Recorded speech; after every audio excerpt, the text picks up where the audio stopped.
Hello everyone and good evening सभी को। उम्मीद करता हूँ मेरी वॉइस प्रॉपर आ रही होगी सभी तक। एक बार कंफर्म कर देंगे और फिर हम लोग स्टार्ट करते हैं। आज से हम लोग का ज्योग्राफी स्टार्ट होना है, ठीक है। और हो सकता है थोड़ा यार बैकग्राउंड में आज हल्का सा आपको नॉइज़ सुनाई दे रहा होगा, ठीक है। किसी की शादी हो रही है, मतलब शादी जा रही होगी। इतना समझाते हैं इन लोगों की मत करो, लेकिन ना, समझ ही नहीं आता। इतनी खुशी में जा रहे हैं और एकदम मुँह लटका के आएंगे सुबह। ठीक है, तो खैर अब इसी वजह से मैं थोड़ा सा रुक रहा था कि शायद बंद हो जाए, शायद बंद हो जाए, शायद बंद हो जाए, लेकिन पिछले 1 घंटे से ये बंद होने का नाम ही नहीं ले रहे हैं। कुछ ज़्यादा ही खुशी है इनको, ठीक है। सुबह जब इनसे मिलेंगे ना तो एकदम मुंह लटका गया, अरे कुछ नहीं मिला खाने में। ये बुराइयाँ चल रही होंगी बिल्कुल। चलो, गुड इवनिंग सभी को। से इंटरेस्टेड रहेगा सब्जेक्ट, हाँ वो आपके ऊपर डिपेंड करता है। मैं तो अपने साइड से इसको पूरा इंटरेस्टिंग बनाने वाला हूँ, पूरी ज्योग्राफी को। एकदम मज़ा आ जाएगा आपको पढ़ के, ठीक है। इतना मज़ा आएगा, इतना मज़ा आएगा आपको। हैंड्स शुरू कर देते हैं, चलो फिर ठीक है। तो शुरू ही कर देते हैं अब, क्या और क्या, चलो शुरू करते हैं। जैसे भाई साहब जो शादी के लिए जा रहे हैं अभी, है ना, कल आएंगे और शुरू हो जाएंगे। तो चलिए स्टार्ट करते हैं ज्योग्राफी।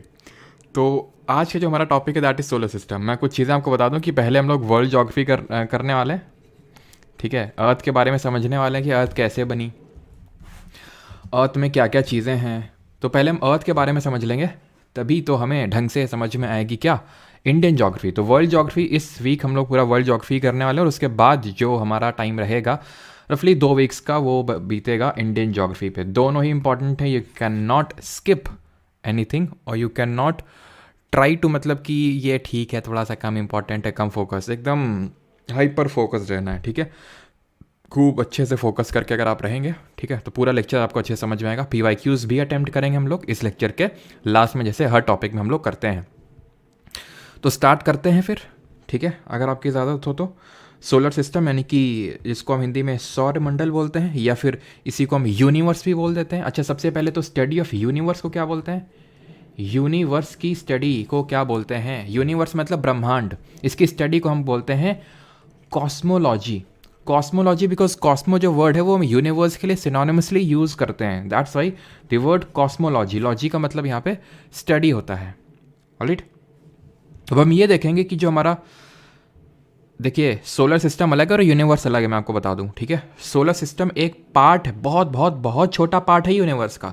अभी सारी चीज़ें आपको समझ में आएंगी एकदम क्लियर कट कि यूनिवर्स कैसे अलग है, सोलर सिस्टम कैसे अलग है, वो सारी चीज़ें आपको समझ में आएंगी। बिकॉज हम पहले पढ़ने वाले हैं सोलर सिस्टम नहीं, यूनिवर्स यानी ब्रह्मांड, और ब्रह्मांड की उत्पत्ति कैसे हुई, यानी कि ओरिजिन ऑफ यूनिवर्स कैसे हुआ।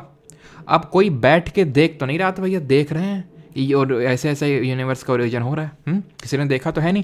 क्योंकि जितने भी ज्योग्राफी में, अब ध्यान रखना, हिस्ट्री में तो क्या होता है कि भाई 2 साल 3 साल, या फिर पीलियोलिथिक स्टोन एज में थे तो फिर भी 500 साल 1000 साल, ये जो होता है ना, ये पूरा ज्योग्राफी जब हम बात करते हैं तो यहाँ पे 1000 साल का मतलब है एक ब्लिंक ऑफ एन आई, जैसे हम लोग ब्लिंक करते हैं ना आई का, वो है यूनिवर्स के लिए 1000 साल एक ब्लिंक ऑफ एन आई है, समझ रहे हैं आप।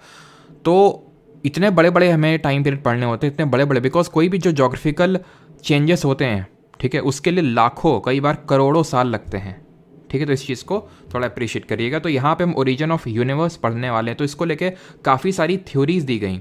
उनमें से जो सबसे पहले थ्योरी दी गई that was this, not this, this is big bang theory. अब जिस तरह आप अपने इस यहाँ पिक्चर में, मतलब स्क्रीन पे देख पा रहे होंगे किस तरह से एक चीज़ जो है एक्सप्लोड हो रही है, ठीक है, वही बोला था हमारे, किसने, लेमाइटर जी ने, जॉर्ज लेमाइटर इनका नाम था, जिन्होंने बिग बैंग थ्योरी दी थी 1931 में, 1931 में, जिसको कि बाद में एडविन हबल, काफ़ी बड़े एस्ट्रोनॉमर हुए, इनके नाम पे टेलीस्कोप भी है, ठीक है, हबल्स टेलीस्कोप, एडविन हबल, इन्होंने इसको इम्प्रोवाइज किया, ठीक।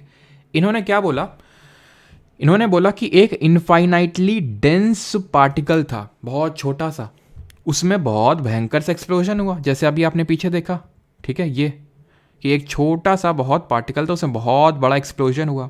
और जब एक्सप्लोजन हुआ तो आप एक चीज़ को नोटिस कर पा रहे होंगे, सब आपस में दूर दूर दूर दूर दूर, अगर आप यहाँ पे इस चीज़ को नोटिस करें कि यहाँ पे जैसे कि मान लो कि 2 हम पॉइंट पकड़ लें, ठीक है, ये और ये, देखो दूर दूर, ठीक है, और दूर और दूर जा रहे हैं कि नहीं। तो वही इन्होंने बोला कि जितनी भी चीज़ें हैं हमारे यूनिवर्स में, ये सब एक इनफाइनाइटली डेंस पार्टिकल से ओरिजिन हुई है, जिसमें विस्फोट हुआ था, जिसको बिग बैंग बोलते हैं, बिग बैंग एक्सप्लोजन।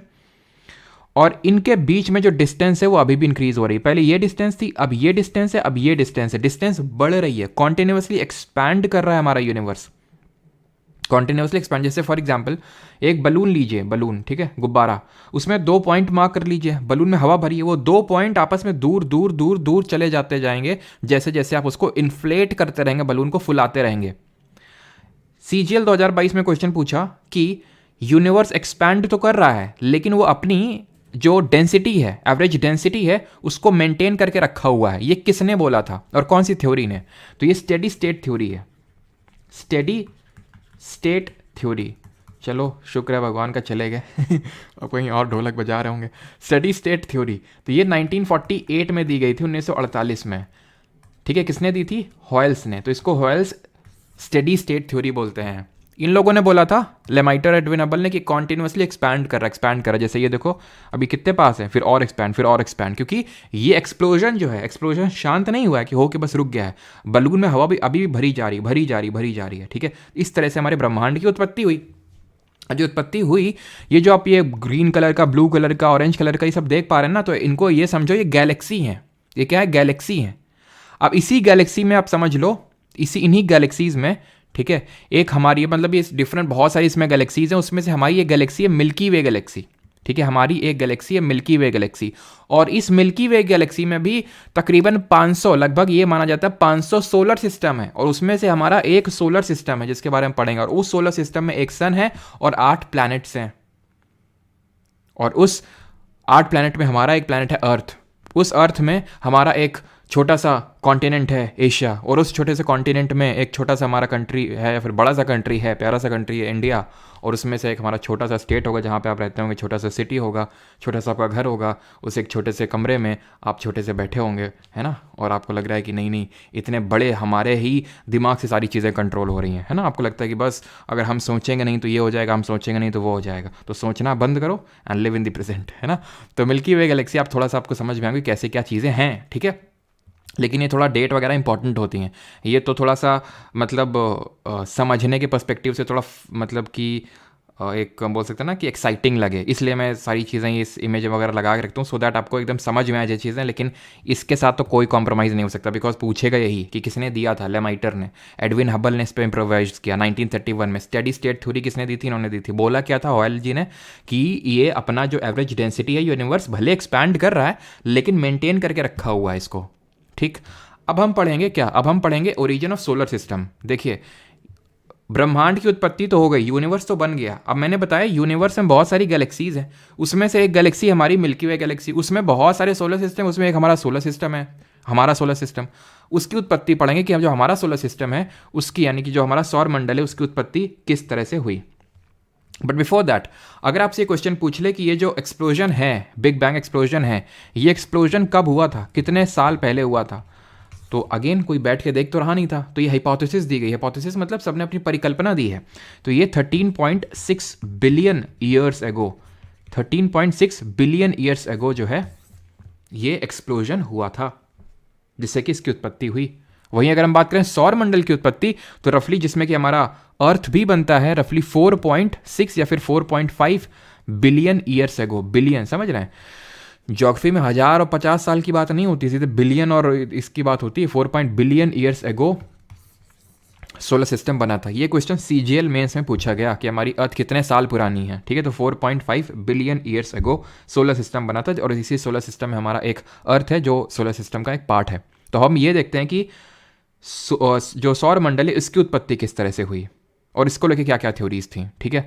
तो इसको लेके एक थ्योरी दी थी हमारे जर्मन फिलोसोफर भी थे, ठीक है, और जोग्राफर भी थे, मतलब बहुत ही ज़्यादा, इमैनुअल कांत, मतलब ये बहुत सारी चीज़ें, फिलोसफी, साइकोलॉजी, सब में घुसे हुए थे, ज्योग्राफी में, सब में। इनका ये मतलब इनके बारे में ये कहा जाता, तो इतने टाइम के पाबंद थे ना। जैसे मान लो कि इनको अपनी यूनिवर्सिटी जाना था, ठीक है, प्रोफेसर थे ये, तो मान लो इनकी चप्पल मान लो कि कीचड़ में घुस गई, या फिर पीछे, मतलब चप्पल नहीं, कभी कभी होता चलते अगर चलते चलते वो निकल जाती है पैर से, तो वो फिर पीछे नहीं आते थे, क्योंकि उनको उनको वो एकदम इतने टाइम में थे कि उनको ये था कि अगर मैंने वो किया, ठीक है, पीछे गया और मैंने चप्पल वगैरह निकाली, तो फिर मैं उसके लिए लेट हो जाऊंगा और वो सारा सिस्टम बिगड़ जाएगा। इनके साथ अगर कोई बैठा हुआ है मान लो रात में, ठीक है, और इनका एकदम से मान लो अभी 9:59 है, 10 बजे सोने का टाइम है, बात करते करते एकदम उठ के चले जाएंगे, बोलेंगे भी नहीं कि क्यों खेलेंगे इतने ज़्यादा टाइम के पाबंद थे। लेकिन अब उससे हमें कोई लेना देना नहीं, हमें लेना देना है कि इमैनुअल कांत ने बोला क्या था ओरिजिन ऑफ यूनिवर्स को लेकर। तो इमैनुअल कांत ने एक नेबुलर हाइपोथेसिस दिया था 1755 में। इन्होंने ये बोला था नेबुलर हाइपोथेसिस के थ्रू कि एक नेबुला है, नेबुला का मतलब आप ऐसे समझ सकते हो निहारिका जिसको हिंदी में बोल सकते हैं, यानी कि localise lump of gases nebula है। यहाँ पे देखो ये पहला वाला फिगर, इसमें देखो, इसमें ये localise lump of gases, dust, धूल और ये गैसेस का गुबार है। ये गुबार क्या किया, एक दिन इसका मन हुआ कि चलो कंचे घूमना स्टार्ट करते हैं। तो ये घूमा घूमा घूमा, खूब जोर का घूमा। जब घूमा ना तो हुआ क्या, हुआ ये कि जो लाइट गैसेस थी, हल्की गैसेस थी, वो सेंटर पे आ गई, ठीक है, और जो डेंस थी वो थोड़ा सा बाहर निकलने लगी। अब जो लाइटर गैसेस हैं, अगर आप केमिस्ट्री अगर आपने पढ़ी, वैसे तो हम लोगों ने अभी नहीं पढ़ी है, तो हाइड्रोजन और हीलियम काफ़ी लाइट गैसेस हैं, काफ़ी हल्की गैसेस है, तो ये सेंटर में आ गई। और सेंटर में जब आई ना ये नेबुला जो है, जब ये रोटेट करना स्टार्ट किया तो हाइड्रोजन, हीलियम जैसे और डस्ट पार्टिकल ये सेंटर में आ गए, ठीक है, और ये और जोर का रोटेट करना स्टार्ट किया। जब रोटेट करना स्टार्ट किए तो इनके हाइड्रोजन और हीलियम का कोलिजन, आपस में लड़ गए दोनों, हैं, कौन रहेगा सेंटर में। तो जब दोनों लड़े ना, तो जब कई बार होता है कि कि जो लड़ाई होती है वो ऐसा नहीं कि मतलब जीत हार में ना, कई बार लड़ाई ऐसी होती है कि वो संगम में तब्दील हो जाती है। तो ये जो है हाइड्रोजन दोनों मिल गए, मतलब हाइड्रोजन एक तरह से हाइड्रोजन मिल के हीलियम का एक न्यूक्लियस बना दिया, ठीक है। हम बोल सकते हैं कि हीलियम वॉज द फर्स्ट, हम एलिमेंट बोल सकते हैं जिसकी उत्पत्ति हुई हमारे यूनिवर्स में। तो इसको बोलते हैं न्यूक्लियर फ्यूजन, परमाणु संलयन बोलते हैं, जिससे कि खूब सारी ढेर सारी एनर्जी सेंटर में जनरेट हो गई, जिससे हमारा सूर्य यानी कि सन बना। न्यूक्लियर फ्यूजन जिसको हम परमाणु संलयन बोलते हैं। तो 1755 में इमैनुअल कांत ने ये बोला कि एक नेबुला है, localise lump of gases, Niharika जिसको हिंदी में बोलते हैं, धूल और गैसों का बादल है, गुबार है। ये रोटेट करना स्टार्ट किया। जब रोटेट करना स्टार्ट किया तो lighter gases hydrogen, helium centre में आ गई, मेनली हाइड्रोजन था वो। और हाइड्रोजन का जब कोलिजन हुआ तो इसमें न्यूक्लियर फ्यूजन हो गया। हाइड्रोजन के बीच में जब कोलिजन हुआ तो जब दो छोटे न्यूक्लियस मिल के एक बड़ा न्यूक्लियस बनाते हैं तो that is called as fusion, मिल जाना। एनर्जी दो तरह से जनरेट होती है, फ्यूजन, फिजन। फ्यूजन का मतलब परमाणु संलयन, जहां पे दो चीजें मिलकर एक बड़ी चीज बना रहे हैं, दो छोटे न्यूक्लियस एक बड़ा न्यूक्लियस। फिजन का मतलब होता है विखंडन, वो न्यूक्लियर रिएक्टर्स में रिएक्शन होती है, ठीक है, जो जैसे कि ककरापार एक हमारा, कहाँ पे ककरापार, गुजरात में, ठीक है, कैगा कर्नाटका में, तो ये न्यूक्लियर पावर रिएक्टर्स है। यहाँ पे न्यूक्लियर फिजन के थ्रू एनर्जी जनरेट की जाती है। फ्यूजन के जो थ्रू एनर्जी जनरेट होती है बहुत इंटेंस होती है, बहुत ज़्यादा होती है, और उसी के थ्रू हमारा सन बना, कोलिजन के थ्रू, फ्यूजन के थ्रू। ऑलराइट, इतनी चीज़ क्लियर है। और एक चीज़ ध्यान रखना, ये भी हाँ ठीक है, इमैनुअल कांत ने 1755 में थ्योरी तो दी, लेकिन इसको इम्प्रोवाइज किया लैपलेस ने। ध्यान रखना 1796 में लैपलेस जो करके एक थे एस्ट्रोनॉमर, उन्होंने इसको रिवाइज किया। तो इमैनुअल कांत ने दिया बट मेन इस पर इम्प्रोवाइजेशन किया किसने, लैपलेस ने, ठीक है।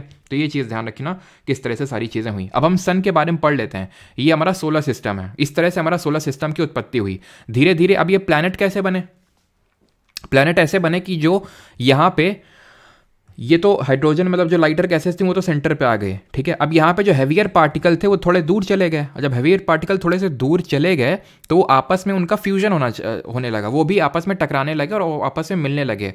और ये जो यहाँ पे सन की उत्पत्ति हुई, सूर्य की उत्पत्ति हुई, इसमें इतना ज़्यादा ग्रेविटेशनल फोर्स है, इतना ज़्यादा ग्रेविटेशनल फोर्स था कि ये लोग कभी कहीं इसको छोड़ के बाहर जा ही नहीं पाए और इसके अराउंड चक्कर लगाने लगे, घूमने लगे, है ना, जैसे आप उसके अराउंड घूमते हो। तो वैसे ही वो सन है, सन के अराउंड वो है जो प्लैनेट हमारे घूमे जा रहे हैं। एक तरह से जो हैवियर गैसेस थी, ठीक है, और बड़े बड़े पार्टिकल से, बड़े बड़े पत्थर के थे, वो आपस में फ्यूज़ होके इसके अराउंड, सन की ग्रेविटी के अराउंड ये घूमने लगे। लेकिन हमारे सोलर सिस्टम में पहले तो इस तरह से आप ये समझ सकते हैं। अब इनके बारे में हम अच्छे से पढ़ेंगे कि कौन, सन के बारे में और ये जो हमारे 8 प्लैनेट्स उनके बारे में। लेकिन पहले चलिए हम पढ़ लेते हैं सेलेस्टियल बॉडीज़, क्योंकि जो हमारा सोलर सिस्टम है ये इतना क्लीन नहीं है जितना इस फिगर में आपको दिख रहा है कि बस ये सन है सेंटर में और 8 प्लैनेट बस घूम रहे हैं। यहाँ पे और भी बहुत सारी चीज़ें हैं, ठीक है, जिनको हम सेलेस्टियल बॉडीज़ बोल सकते हैं। सेलेस्टियल बॉडीज़ मतलब रात के समय जो हमारी कुछ चीज़ें चमकती हैं तो उनको से, है ना, फ़ोन के अलावा सेलेस्टियल बॉडीज़ उनको बोलते हैं। अब इनको हम 2 कैटेगरी में डिवाइड कर सकते हैं। वो 2 कैटेगरी क्या हैं, एक को बोल सकते हैं ल्यूमिनस और दूसरे को बोल सकते हैं नॉन ल्यूमिनस, ठीक है। यानी कि इनको हम बोल सकते हैं दीप्त, और नॉन ल्यूमिनस यानी कि अदीप्त, ठीक है, नॉन ल्यूमिनस बॉडीज या फिर ऑब्जेक्ट्स। ल्यूमिनस का मतलब वो होता है जिनके खुद की लाइट होती है, they have their own light, they have their own light, own light. अब किसी को लाइट कैसे मिलती है? सूर्य जो है, सन जी हैं, वो लाइट भेजते हैं, है ना, तभी तो दिन होता है। वो लाइट कहाँ से आती है? न्यूक्लियर फ्यूजन से आती है, जो अभी हमने पीछे पढ़ा। नॉन ल्यूमिनस वो होते हैं, they do not have their light, they do not have their own light, do not have their own light. इनकी खुद की लाइट नहीं होती, तो फिर कहाँ से आती है इनकी लाइट? ये जो है ना, ये लोग देते हैं। इसमें हमारे मेनली आते हैं स्टार्स, जो तारे होते हैं, वो क्या करते हैं, वो इनको लाइट देते हैं, तो उनकी लाइट को रिफ्लेक्ट करते हैं। जैसे कि मैं एक मिरर लूँ और मिरर से मैं सन का यूज़ करके लाइट रिफ्लेक्ट करूँ, तो डजंट मीन कि मिरर की खुद की लाइट थोड़ी ना, वो तो सन की लाइट को रिफ्लेक्ट कर रहा है, सिमिलर टू दैट, ठीक है। तो स्टार्स की अगर हम बात करें तो अपना जो ये लाइट एनर्जी सब कैसे बनाते हैं, ये न्यूक्लियर फ्यूजन इनका खुद का होता है, फ्यूजन। कमेंट में बताओ जल्दी से, stars twinkle twinkle little star क्यों करते हैं, यानी कि जो तारे हैं वो टिमटिमाते क्यों हैं? फिजिक्स में अभी हमने पहले ही पीछे जो हमारा सब्जेक्ट था फिजिक्स, उसमें हम लोगों ने पढ़ के आए हैं अभी, ठीक है, तो अगर आपको याद आ रही चीज़ें। तो अब यहाँ पे सबसे पहले हम यहाँ पे ल्यूमिनस बॉडीज़ की अगर बात करें तो सबसे पहले हम पढ़ेंगे स्टार्स के बारे में, ठीक है। सबसे पहले हम पढ़ लेते हैं स्टार्स यानी तारों के बारे में। तो सबसे पहले क्वेश्चन ये पूछेगा आपसे कि जो तारों का, ये तो मैंने बता दिया कि न्यूक्लियर फ्यूजन से अपनी एनर्जी को जनरेट करते हैं, परमाणु संलयन जिसको हिंदी में बोलते हैं। इनका जो कलर होता है इनके टेम्परेचर पे डिपेंड करता है, ध्यान रखना। इनका जो तारों का क्या रंग होगा वो इनके तापमान पे निर्भर करता है, ठीक है। तारों के ग्रुप को, इनके ग्रुप को बोलते हैं कॉन्स्टिलेशन। तो अगर पूछ ले कॉन्स्टिलेशन क्या होता है, तारामंडल क्या होता है, तो तारामंडल होता है ग्रुप ऑफ स्टार्स।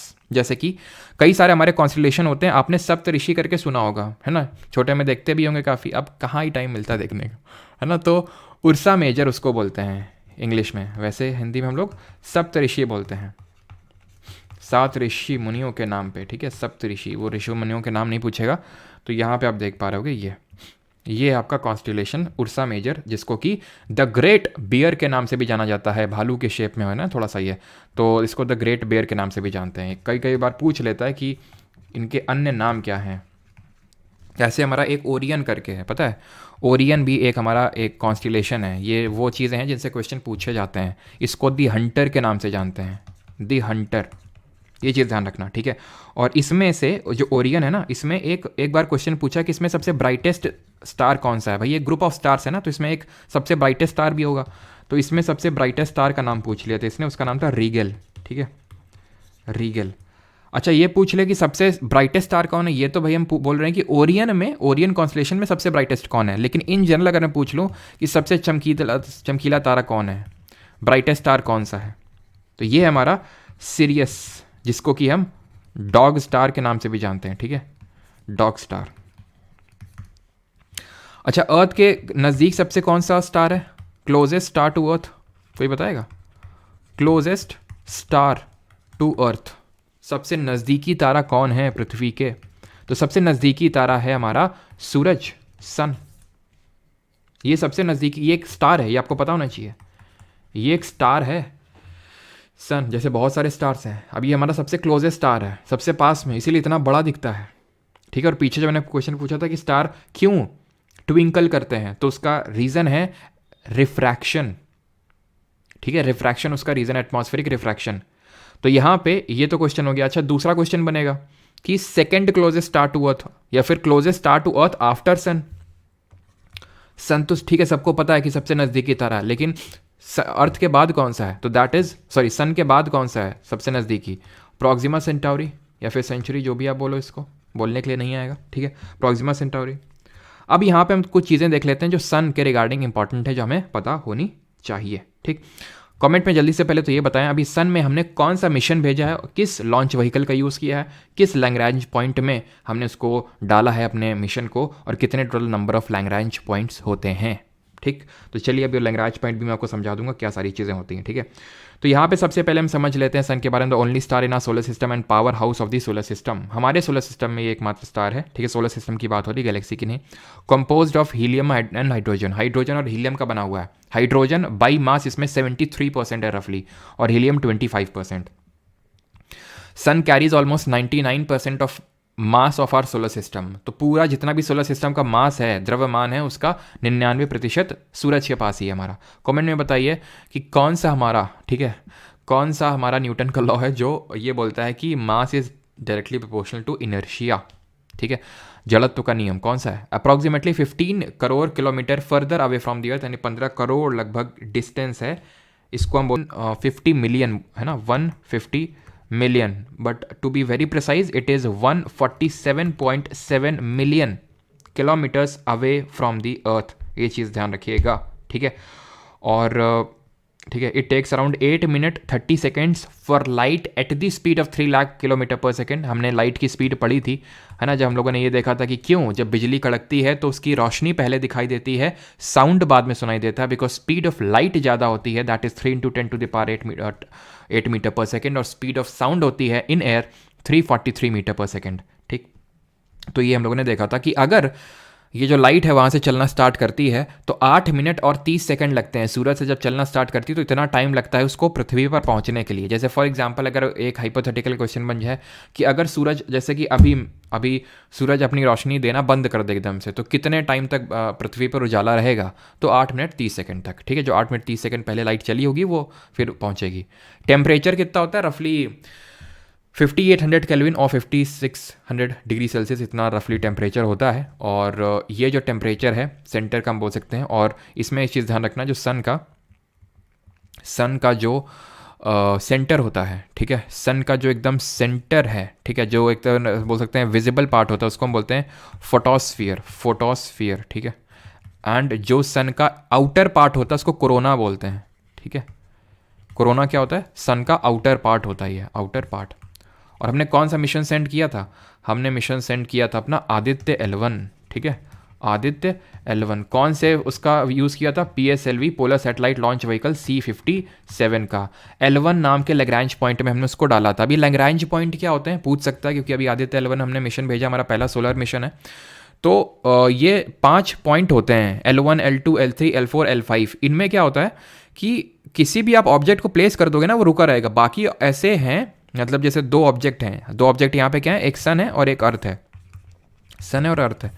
इनके बीच में टोटल ऐसे इस तरह के 5 लैग्रैंज पॉइंट हैं, जहाँ पे आप किसी ऑब्जेक्ट को रखोगे तो रिलेटिवली स्टेबल रहेगा। यहाँ पे रख दोगे भाग जाएगा वो, ठीक है, स्टेबल नहीं रहेगा। तो अगर कुछ भी आपको एक्सपेरिमेंट करने हैं तो, और जितने भी अभी 3 देश रहे हैं, बीट रशिया, बीट आपका ये नासा, ठीक है, ये या फिर जापान वाला, ये सब ने L1 में ही पॉइंट यहाँ इसको रखा है अपने अपने सोलर मिशंस को, ठीक है। तो हमारे लिए काफ़ी गर्व की बात है।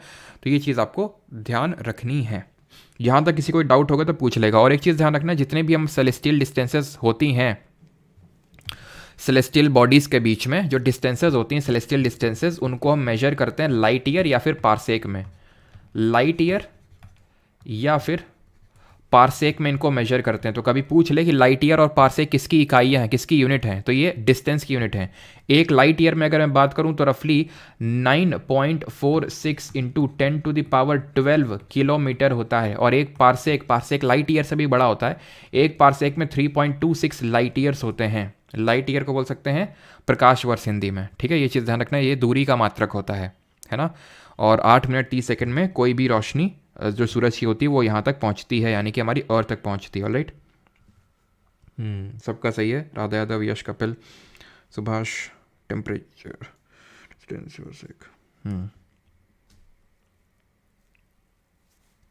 चलो सबका सही है। तो अब आगे बढ़ते हैं, ठीक है। सन हम लोगों ने देख लिया। अब हमने ये एक सेलेस्टियल बॉडी देखी है ना, ल्यूमिनस वाली तो देखी है, अभी स्टार ही तो देखा है। स्टार में एक सन था हमारा स्टार, तो उसको देख लिया। अब नॉन ल्यूमिनस पे आते हैं। नॉन ल्यूमिनस में हमारा सबसे पहला है ये एस्टेरॉइड, ठीक है। ये जो यहाँ पे आप देख पा रहे हैं, ये बड़े बड़े जो पत्थर हैं, ये एस्टेरॉइड होते हैं। ये क्या होते हैं, एस्टेरॉइड। ये जो एस्टेरॉइड होते हैं, जिनको कि हम क्षुद्र ग्रह बोलते हैं। क्षुद्र ग्रह मतलब डॉर्फ प्लैनेट हिंदी में बोल सकते। ग्रह का मतलब प्लैनेट और क्षुद्र का मतलब छोटा, यानी डॉर्फ प्लैनेट है। एक्चुअली हुआ क्या है, ये भटकती हुई आत्मा समझ लो, ये जिनको कोई शरीर मिला नहीं है, यानी कि ये प्लैनेट नहीं है लेकिन प्लैनेट की तरह है। प्लैनेट क्या होते हैं, एकदम राउंड शेप के होते हैं, गोल गोल होते हैं। इनका कोई शेप नहीं होता, इर्रेगुलर शेप होते हैं, ठीक है, ये ऐसा माना जाता है कि जब प्लैनेट्स, हो सकता है कोई कोई प्लैनेट कोलाइड किए हो या फिर कोई प्लैनेट फट गया हो इस तरह से, ठीक है, कोलिजन की वजह से टूट गया हो, तो उसका जो डेबरी है, डेबरी का मतलब होता है कि जो अवशेष हैं, तो वो जो डेबरी है, वो जो बचा है डेबरी, वो रोटेट कर रहा है, वो घूम रहा है, नॉट रोटेट, रेवोल्यूशन कर रहा है, घूम रहा है किसके अराउंड? अभी हम देखेंगे दो ग्रह हैं, मार्स और जुपिटर के बीच में घूमे जा रहा, घूमे जा रहा, घूमे जा रहा, घूमे जा रहा है। सिर्फ उसी के बीच में नहीं, ऐसा मत सोचना कि सिर्फ उसी के बीच में, लेकिन ज़्यादातर जो हमारे एस्टेरॉयड हैं वो इसी के अराउंड घूम रहे हैं। आपने अभी, मैंने जनवरी के करंट अफेयर करवाए थे, कुछ याद आ रहा है आपको? Asteroid Bennu, asteroid Apophis, NASA का ओसिरिस रेक्स मिशन, कुछ याद आया आप लोगों को? क्या बताए थे इसमें हम आपको? ये बताए थे कि नासा ने ओसिरिस रेक्स मिशन भेजा था, कहाँ पे ये भेजा था? एस्टेरॉयड है बेन्नू। ये बेन्नू माना जाता है कि जितना पुराना अर्थ है 4.5 बिलियन ईयर्स, उतना ही पुराना बेन्नू है रफली, मतलब अर्थ का एक तरह से कजिन बोल सकते हो, ठीक है। तो बेन्नू को स्टडी, बेन्नू एस्टेरॉयड में स्टडी करने के लिए ओसिरिस रेक्स मिशन को भेजा गया कि भाई जाओ देख के आओ, वहाँ पता लगाओ कैसी क्या है चीज़ें, चल नहीं सब ठीक ठाक है कि नहीं। पिछले साल ही लौट के आया ये सितंबर महीने में, ठीक है, पिछले साल ही सितंबर महीने में इसको गिराया गया अर्थ में, और गिरा के नासा जो अपनी लेबोरेटरी में ले गया उठा के, क्योंकि उसका मिशन था तो उसने वहीं पे गिराया जहाँ उसको चाहिए था, यूएसए में। और जब वो गिराया वहाँ पे अभी इस पर स्टडी चलेगी कि भाई जो जो यहाँ से लाया। अब उसी ओसिरिस रेक्स मिशन को बोला गया भाई देखो बेन्नू से तो तुम आ गए, अब जाओ एपोफिस का पता कर लगा के आओ कि एपोफिस में क्या चल रहा है, क्योंकि ये माना जा रहा था अभी तक कि एपोफिस अर्थ को हिट करेगा, और ये भाई सब अगर हिट कर गए ना तो मतलब बहुत बड़ा डिस्ट्रक्शन कार्य कर सकते हैं, मतलब हज़ारों, कई बार तो हज़ारों किलोमीटर तक बड़े होते हैं क्या, तो डिस्ट्रक्शन बहुत बड़ा हो सकता है। तो एस्टेरॉइड ये होते हैं, ठीक है, हमने बहुत अजीब अजीब नाम सुनेंगे, एस्टेरॉइड, कॉमेट्स, मेट्योराइड्स, मेट्योराइड, मेट्योर्स, ठीक है, ये सारे हम पढ़ेंगे। तो एस्टेरॉइड समझ गए। अब ये हैं कौन? ये हैं हमारे शूटिंग स्टार्स, है ना। तारा टूट के गिरा है, विश मांग लो, आज तुम्हें बताते हैं, कोई विश मत मांगना, सब फर्जी की चीज़ है। देखो, एक होता है मेट्योराइड, एक होता है मेटियोरॉइड, ठीक, एक होता है मेटियोर्स, और एक होता है मेटियोराइट, ठीक। ये तीन चीज़ें होती हैं, तीनों में कुछ ना कुछ अंतर लग रहा है, लेकिन ज़्यादा कुछ अंतर है नहीं। जैसे कि सिमिलर लग रहा है नाम, वैसे सिमिलर हैं भी ये। कैसे? ये भी आपकी सेलेस्टियल बॉडीज़ होती हैं जिनका कॉम्पोजिशन थोड़ा सा एस्टेरॉइड से अलग होता है, ठीक है। और ये अर्थ को, मतलब ये भी अर्थ को इनको स्ट्राइक करने की कैपेबिलिटी ज़्यादा होती है, बिकॉज ये शूट कर रहे हैं एक तरह से, बहुत ज़्यादा एस्टेरॉइड से इनका नंबर बहुत ज़्यादा है। ये जो मेटियोराइड हैं, मेटियोराइड की मैं बात कर रहा हूँ, ये जब हमारे अर्थ के एटमॉस्फेयर में आते हैं, ये हमारी पृथ्वी है, पृथ्वी के चारों ओर वायुमंडल, इतना सबको पता होगा, यहाँ पे हम लोग रहते हैं, ऊपर इतना तो कोई नहीं होगा ना, ये अंदर रहते हैं, तो बाहर रहते हैं हम लोग, यहाँ पे वायुमंडल है, वायुमंडल में डिफरेंट तरह की परतें होती हैं, लेयर्स होती हैं, हम लोग पढ़ेंगे ज्योग्राफी में। एक लेयर होती है मेजोस्फीयर, मध्य मंडल इसको हिंदी में बोलते हैं। इस मेजोस्फीयर में आके ये लोग जब आते हैं ना, तो यहाँ पे जब आते हैं तो एयर फ्रिक्शन प्रोड्यूस कर रही है। फ्रिक्शन किस तरह का फोर्स है जरा बताइए, कॉन्टैक्ट कि नॉन कॉन्टैक्ट? तो एयर क्या करी, नहीं जाओ वहाँ पे मत जाओ, वहाँ पे मत जाओ, वो रोकती है। तो जब वो रोकती है, मेटेराइट को जाना है, तो एक तरह से होता ये है कि ये इस तरह से, मतलब ये क्योंकि लोकलाइज लंप ऑफ गैसेज होते हैं, एक तरह से थोड़ा सा आइस का इसमें कॉम्पोजिशन होता है, तो जब ये मेल्ट होते हैं, ठीक है, कुछ तो होते हैं मेजोस्फीयर में ख़त्म हो जाते हैं, आते ही नहीं है, मतलब हमारा जो मेजोस्फीयर है वहीं पे इनको ख़त्म कर देता है, मेटियोराइड्स को वहीं पे ख़त्म कर देता है। और ऐसा लगता है कि कोई तारा टूट के गिरा हो, तारा टूट के नहीं गिरा है, वो मेटियोराइड ख़त्म हो गया है और वो मेटियोर कहलाता है। जो मेटियोराइड यहाँ पे अर्थ के एटमॉस्फेयर में एंटर करता है उसको मेटियोर्स बोलते हैं, ठीक है। तो वो समझ लेना, कोई तारा टूट के नहीं गिरा है, वो बस एक ये है कि कोई मेटियोराइड जो है बर्न हो गया बस। लेकिन अगर हमारा एटमॉस्फेयर उसको झेल ना पाया, मेजोस्फीयर उसको पिघला ना पाया, मेजोस्फीयर उसको ख़त्म ना कर सका, और वो अगर अर्थ के सरफेस में आके लैंड कर गया, तो उसको मेटियोराइट बोलते हैं। ऐसा ज़्यादा कोई डिफरेंस है नहीं, ठीक है। और ये होते हैं कॉमेट्स, धूमकेतु जिनको बोलते हैं, ठीक है। ये एक्चुअल में क्या एकदम आइस के बने होते हैं, और जब सन को अप्रोच करते हैं तो इनका जो आइस है वो मेल्ट होता है, और इस तरह से हमें लगता है कि इस तरह से रोशनी निकल रही है, और इनकी खुद की रोशनी नहीं होती, यानी ये नॉन ल्यूमिनस ऑब्जेक्ट होंगे। नॉन ल्यूमिनस ऑब्जेक्ट, जैसे कि तुमको ये पता है, तुम में से कितने लोगों को ये पता है कि जब शाम के टाइम पे वीनस, हमारे कुछ ग्रह हैं वो दिखते हैं, तो जो ग्रह हो गए या फिर इसमें जो लाइट चमक रही है, इनमें लाइट चमक रही है, इनकी खुद की लाइट नहीं है, ये सन वगैरह की लाइट को रिफ्लेक्ट कर रहे हैं, इस चीज़ को ध्यान रखना। तो ये नॉन ल्यूमिनस ऑब्जेक्ट ही होंगे, ठीक है। ये हमारे हो गए धूमकेतु, कॉमेट्स, ठीक। चलिए, तो अभी बढ़ते हैं, जो मेन हमारा टॉपिक है वो भी मेन ही था, ठीक है, लेकिन इससे क्वेश्चन आने की ज़्यादा प्रोबेबिलिटी रहती है, एंड दैट इज़ प्लैनेट्स। यानी कि यहाँ पे हम देखेंगे ग्रहों के बारे में। ऑलराइट, डॉक्टर धूमकेतु, छोटा भीम, अंकुश यादव बड़े हो जाओ अभी, छोटा भीम में लगे हुए हो। बिल्कुल मॉर्निंग इवनिंग स्टार। अभी आते हैं, देखिए प्लैनेट्स पे आते हैं, ठीक है। प्लैनेट्स टोटल 8 ग्रह हमारे हैं। कैसे बने थे? वो नेबुलर हाइपोथेसिस थ्योरी याद है कि भाई ये गोल गोल घूम रहे थे और लोग मतलब एकदम से डेंस फॉर्म में ये कलेक्ट हो गए और ये 8 प्लैनेट के रूप में ये निकल के आ गए, ठीक है। ये 8 प्लैनेट है Mercury, Venus, Earth, Mars, Jupiter, Saturn, Uranus, Neptune. बुध, शुक्र, पृथ्वी, मंगल, बृहस्पति, शनि, अरुण, वरुण इनके नाम हैं। तो 8 ग्रह हैं टोटल। इन 8 ग्रहों को 2 कैटेगरी में डिवाइड करते हैं। एक को बोलते हैं स्थलीय ग्रह यानी कि टेरेस्ट्रियल प्लैनेट, और दूसरों को बोलते हैं जोवियन प्लैनेट। स्थलीय ग्रह और जोवियन प्लैनेट। अभी जो टेरेस्ट्रियल हैं इनको हम इंटीरियर प्लैनेट के नाम से भी जानते हैं, इंटीरियर प्लैनेट्स के नाम से जानते हैं। और जो जोवियन है इनको हम गैसियस प्लैनेट के नाम से भी जानते हैं, या फिर गैस जायंट बोलते हैं, ठीक है, गैस जायंट्स बोलते हैं। लेकिन इस चीज़ को ध्यान रखिएगा, क्यों बोलते हैं? बिकॉज ये सब जो हैं, जो हमारे टेरेस्ट्रियल प्लैनेट हैं, उसमें कौन कौन आते हैं? बुध, शुक्र, पृथ्वी और मंगल। ये 4 ग्रह आते हैं टेरेस्ट्रियल प्लैनेट में। अभी इसको हम क्यों कैटेगराइज कर रहे हैं वो अभी समझ में आएगा। देखो यहाँ पे आओ, ये हमारा सन है जिसके अराउंड सारे प्लैनेट रिवॉल्व कर रहे हैं, घूम रहे हैं। अब ये जब घूम रहे हैं तो मैंने तुम्हें बताया था एस्टेरॉइड क्षुद्र ग्रह की एक बेल्ट है, वो रही ये बेल्ट, जो ये मार्स ग्रह और ये जुपिटर इन दोनों के बीच में है। बस ये एक लाइन ऑफ डिवीजन बन जाती है, ये लाइन ऑफ डिवीजन बन जाती है। इसके अंदर जितने भी प्लैनेट हैं उनको हम टेरेस्ट्रियल या फिर इंटीरियर प्लैनेट बोलते हैं। इसके बाहर जितने भी उनको जोवियन या एक्सटीरियर बाहरी वाले प्लैनेट बोलते हैं, बाहरी ग्रह बोलते हैं।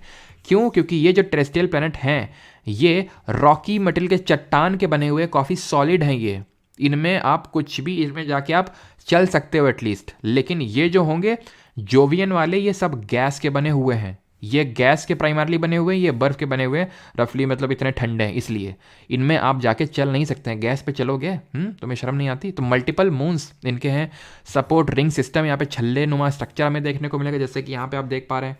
No solid surface, solid surface नहीं होती, गैस के बने होते हैं। ये इनको गैस जाइंट्स बोलते हैं, ठीक है। और इनको आइस जाइंट्स बोलते हैं हम लोग, यूरानस और नेपच्यून, अरुण और वरुण को। बहुत बड़े होते हैं साइज में, ध्यान रखना। जो अंदर वाले होते हैं, इंटीरियर होते हैं यानी टेरेस्ट्रियल होते हैं, वो छोटे होते हैं, रिलेटिवली स्मॉल होते हैं। किसके कंपैरिजन में? इनके, जो हमारे जोवियन होते हैं उनके कंपैरिजन में बहुत कम मून्स होते हैं। इन दोनों बेचारों के तो मून्स ही नहीं है, कोई अभी वो नहीं है क्या, इनका कोई भी सैटेलाइट नहीं है, कोई भी मून नहीं है इनके पास, ठीक है। ध्यान रखना, जब मैं सैटेलाइट बोलूँगा तो मैं मून की ही बात कर रहा हूँ, जब मैं मून बोल रहा हूँ तो मैं सैटेलाइट की ही बात कर रहा हूँ, ठीक है। तो सर जब हम सैटेलाइट भेजते हैं, जैसे इसरो हमारी सैटेलाइट भेजता है, तो क्या मून भेजता है? देखिए सैटेलाइट का मतलब है जिस तरह हमारा सन जो है, जिस तरह हमारे जो प्लैनेट हैं वो सन के अराउंड रिवॉल्व कर रहे हैं, परिक्रमा कर रहे हैं, घूम रहे हैं। जो भी मैंने वो हम लोगों ने वो देखा था, ठीक है, पिक्चर देखी थी किस तरह से वो घूम रहे थे, इस तरह से प्लैनेट घूम रहे थे। उसी तरह इन प्लैनेट के अराउंड भी कुछ ऑब्जेक्ट्स घूमते रहते हैं, उनको हम सैटेलाइट बोलते हैं और उनको हम मून बोलते हैं, चंद्रमा बोलते हैं। अब हम भी, जैसे हमारा इसरो भेजता है, नासा यूएस का स्पेस एजेंसी है, रॉसकॉस्मोस रशिया का है, जापान का जक्सा, ये सब भी अपने भेजते हैं क्या, सैटेलाइट्स। तो वो मून नहीं होंगे। तो सैटेलाइट 2 तरह के हम बोल सकते हैं, एक तो नेचुरल और एक आर्टिफिशियल। तो जो हम लोग भेजते हैं वो आर्टिफिशियल हो गई। नेचुरल, जैसे अर्थ के पास मात्र एक सैटेलाइट है, वो कौन सी है, कोई बताएगा? अर्थ के पास मात्र एक कौन सी सैटेलाइट है, कौन सा है? उसको बोलते हैं मून, चंद्रमा, ठीक है। तो वो इन दोनों के पास नहीं है, वो हम आगे देखेंगे करके, ठीक है। तो आई होप इतना चीज़ आपको क्लियर हो गई होगी, थोड़ा सा बेसिक दिमाग में आपकी चीज़ें वो हो गई। मैं समराइज़ कर देता हूँ एक बार चीज़ों को कि हमने पढ़ा क्या है अभी तक, उसके बाद हम इन चीज़ों पे आते हैं, ठीक है।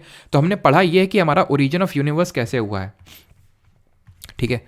पहले तो हमने यूनिवर्स का ओरिजिन पढ़ा। यूनिवर्स का ओरिजिन में हमने ये पढ़ा कि एक बहुत ही इनफाइनाइटली डेंस पार्टिकल था, इसमें एक्सप्लोजन हुआ, और ये एक्सप्लोजन जो है अभी भी आपस ये एक्सपैंड हो रहा है यूनिवर्स हमारा, ठीक है। तो इसको किसने दिया था? लेमाइटर ने दिया था, लेमाइटर, ठीक है। एंड बाद में इस पे जो है इम्प्रोवाइजेशन किसने किया? हबल जी ने किया, जिनको हम बोलते हैं एडविन हबल के नाम से, जिनको हम जानते हैं, ठीक है। बाद में इस पर जो इम्प्रोवाइजेशन है वो हबल जी ने किया, और ये कब किया? 1931 में, 1931 में। गौरतलब करने वाली बात यह है कि यूनिवर्स की ओरिजिन की जो थ्योरी है वो 1931 में आई, लेकिन सोलर जो हमारा सिस्टम है वो कैसे बना उसकी थ्योरी बाद में आई। लेकिन पहले हम ये समझ लेते, तो ये समझ में आ गई कि भाई किस तरह से हमारा जो यूनिवर्स है वो एक्सपैंड हो रहा है। फिर हमने ये पढ़ा कि स्टेडी स्टेट थ्योरी दी गई हॉयल जी के द्वारा, जिसमें उन्होंने ये बोला कि किस तरह से यूनिवर्स की जो एवरेज डेंसिटी है वो कांस्टेंट है, भले एक्सपैंड तो हो रहा है लेकिन डेंसिटी कांस्टेंट है। ये बोला था हॉयल जी ने उनकी स्टेडी स्टेट थ्योरी ने 1948 में। ईयर पूछ लेता है इसलिए मैं यहाँ पे लिख रहा हूँ। सोलर सिस्टम की फिर थ्योरी आई ना, सोलर सिस्टम की पहले आ गई थी, कब? 1755 में। आप देख पा रहे हैं रफली 200 साल का अंतर है, यानी कि सोलर सिस्टम की थ्योरी पहले आ गई थी। और यही कारण है कि सोलर सिस्टम की थ्योरी पे उतना ज़्यादा बिलीव नहीं हुआ लोगों को, या फिर ज़्यादा इसको सपोर्ट नहीं मिला। क्यों? क्योंकि ये वही है कि मतलब पहले ये तो देखो कि यूनिवर्स कैसे बना, तब तो सोलर सिस्टम में आओगे। बिकॉज सोलर सिस्टम तो एक बहुत छोटा सा पार्ट है, बहुत छोटा पार्ट है। अभी मैंने बताया यूनिवर्स में बहुत सारी गैलेक्सी हैं, उन गैलेक्सी में एक गैलेक्सी मिल्की वे गैलेक्सी है, उस एक मिल्की वे गैलेक्सी में एक हजारों या फिर 500 सोलर सिस्टम में एक हमारा सोलर सिस्टम है। आप उसकी बात कर लो, यानी कि आपने पार्ट 1 मूवी का तो बताया ही नहीं, सीधे पार्ट 2 में आप जंप कर गए। ठीक है, तो सोलर सिस्टम की जो थ्योरी है इसके एवोल्यूशन के 1755 में इमैनुअल कांत ने दी, जो कि जर्मन एक तरह से फिलोसोफर भी थे। और इसके बाद इसको इम्प्रोवाइज़ किया लैप्लेस जी ने। लैप्लेस ने कब इसको इम्प्रोवाइज़ किया?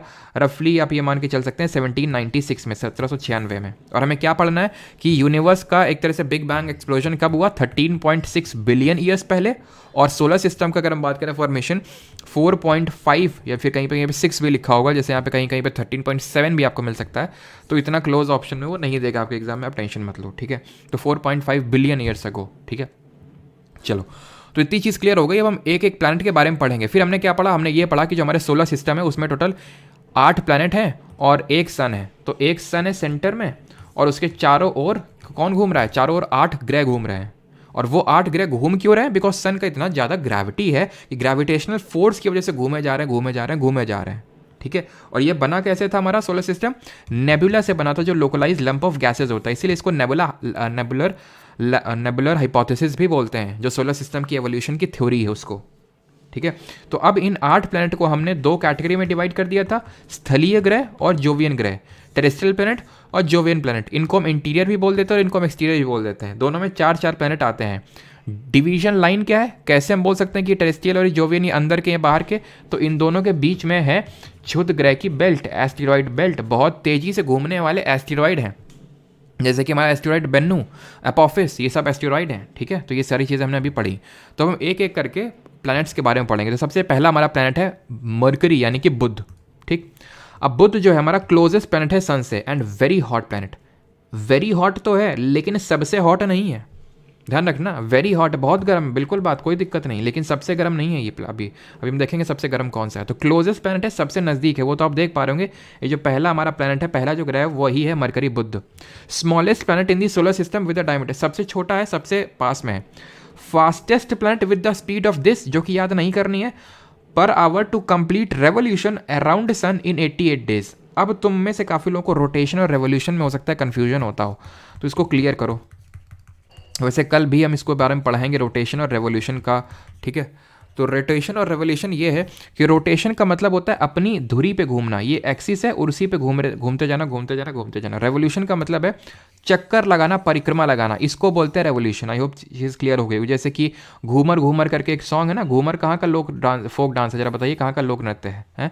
तो जो घूमर है, और इसको कौन सी ट्राइब परफॉर्म करती है? अभी तो स्टैटिक जी का नहीं पढ़ाया, लेकिन आप में से काफ़ी लोगों ने पढ़ा होगा, तो बताइए। तो घूमर की अगर बात करें तो उसमें वो दीपिका पादुकोण नहीं, पहले तो ऐसे भी नाचती है, अपनी एक्सिस पे भी नाचती है, ऐसे घूम के भी नाचती है। तो जो अपनी एक्सिस पे नाच रही है उसको रोटेशन बोलेंगे, और जो घूम के नाच रही है उसको रेवोल्यूशन नाम देते हैं। ये चीज़ को ध्यान रखिएगा। ठीक है, तो घूमर जो है ये परफॉर्म किया जाता है राजस्थान में। ठीक है, राजस्थान में। और इसको कौन सी ट्राइब परफॉर्म करती है? इसको हमारी जो सबसे बड़ा कौन सा ट्राइबल ग्रुप है? किसी का आंसर आया नहीं है? हाँ, अब आया आंसर। सबसे बड़ा ट्राइबल ग्रुप है हमारा भील ट्राइबल ग्रुप। ठीक है, वो परफॉर्म करता है इसको। खैर, आगे बढ़ते हैं। तो the planet with no water, no gas, ठीक है, लाइक नाइट्रोजन, ये सब कुछ नहीं मिलता, नहीं एटमॉस्फेयर यहाँ पे नहीं है, नहीं लाइफ यहाँ पे अभी तक तो पॉसिबल नहीं है।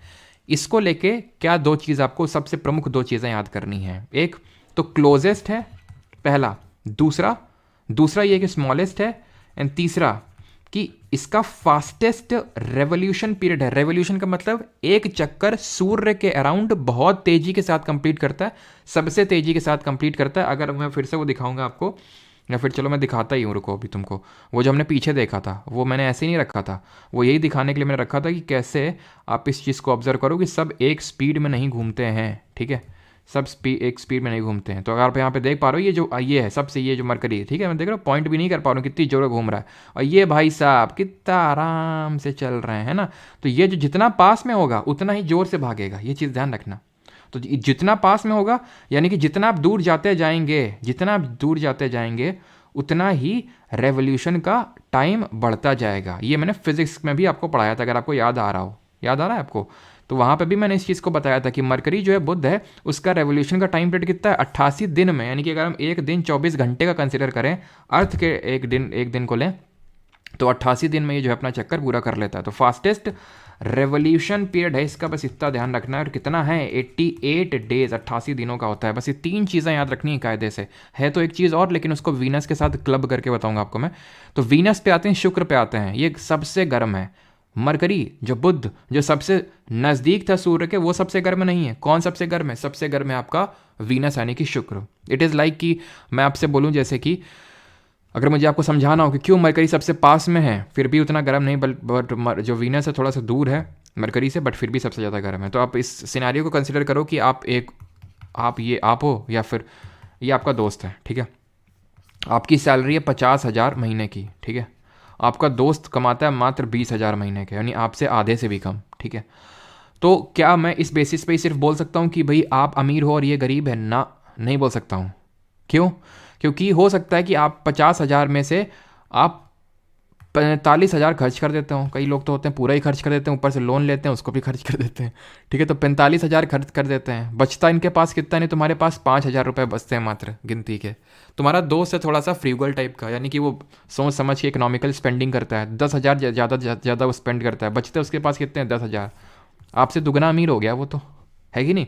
तो यानी कि ये मैं बताने का ये समझा रहा हूँ यहाँ पे, कि ये एनालॉजी ड्रॉ करने का कोशिश कर रहा हूँ कि नो डाउट मरकरी के पास ज़्यादा सनलाइट आती है, बट वीनस जो सनलाइट आती है इसको ट्रैप कर लेता है। ट्रैप क्यों कर लेता है? क्योंकि जो इसका एटमॉस्फियर है ना, उसमें हमें thick clouds of H2SO4, thick clouds of H2SO4 sulphuric acid, जिसको कि हम और किस नाम से जानते हैं, कोई बताएगा? इस पर्टिकुलर एसिड को हम और किस नाम से जानते हैं?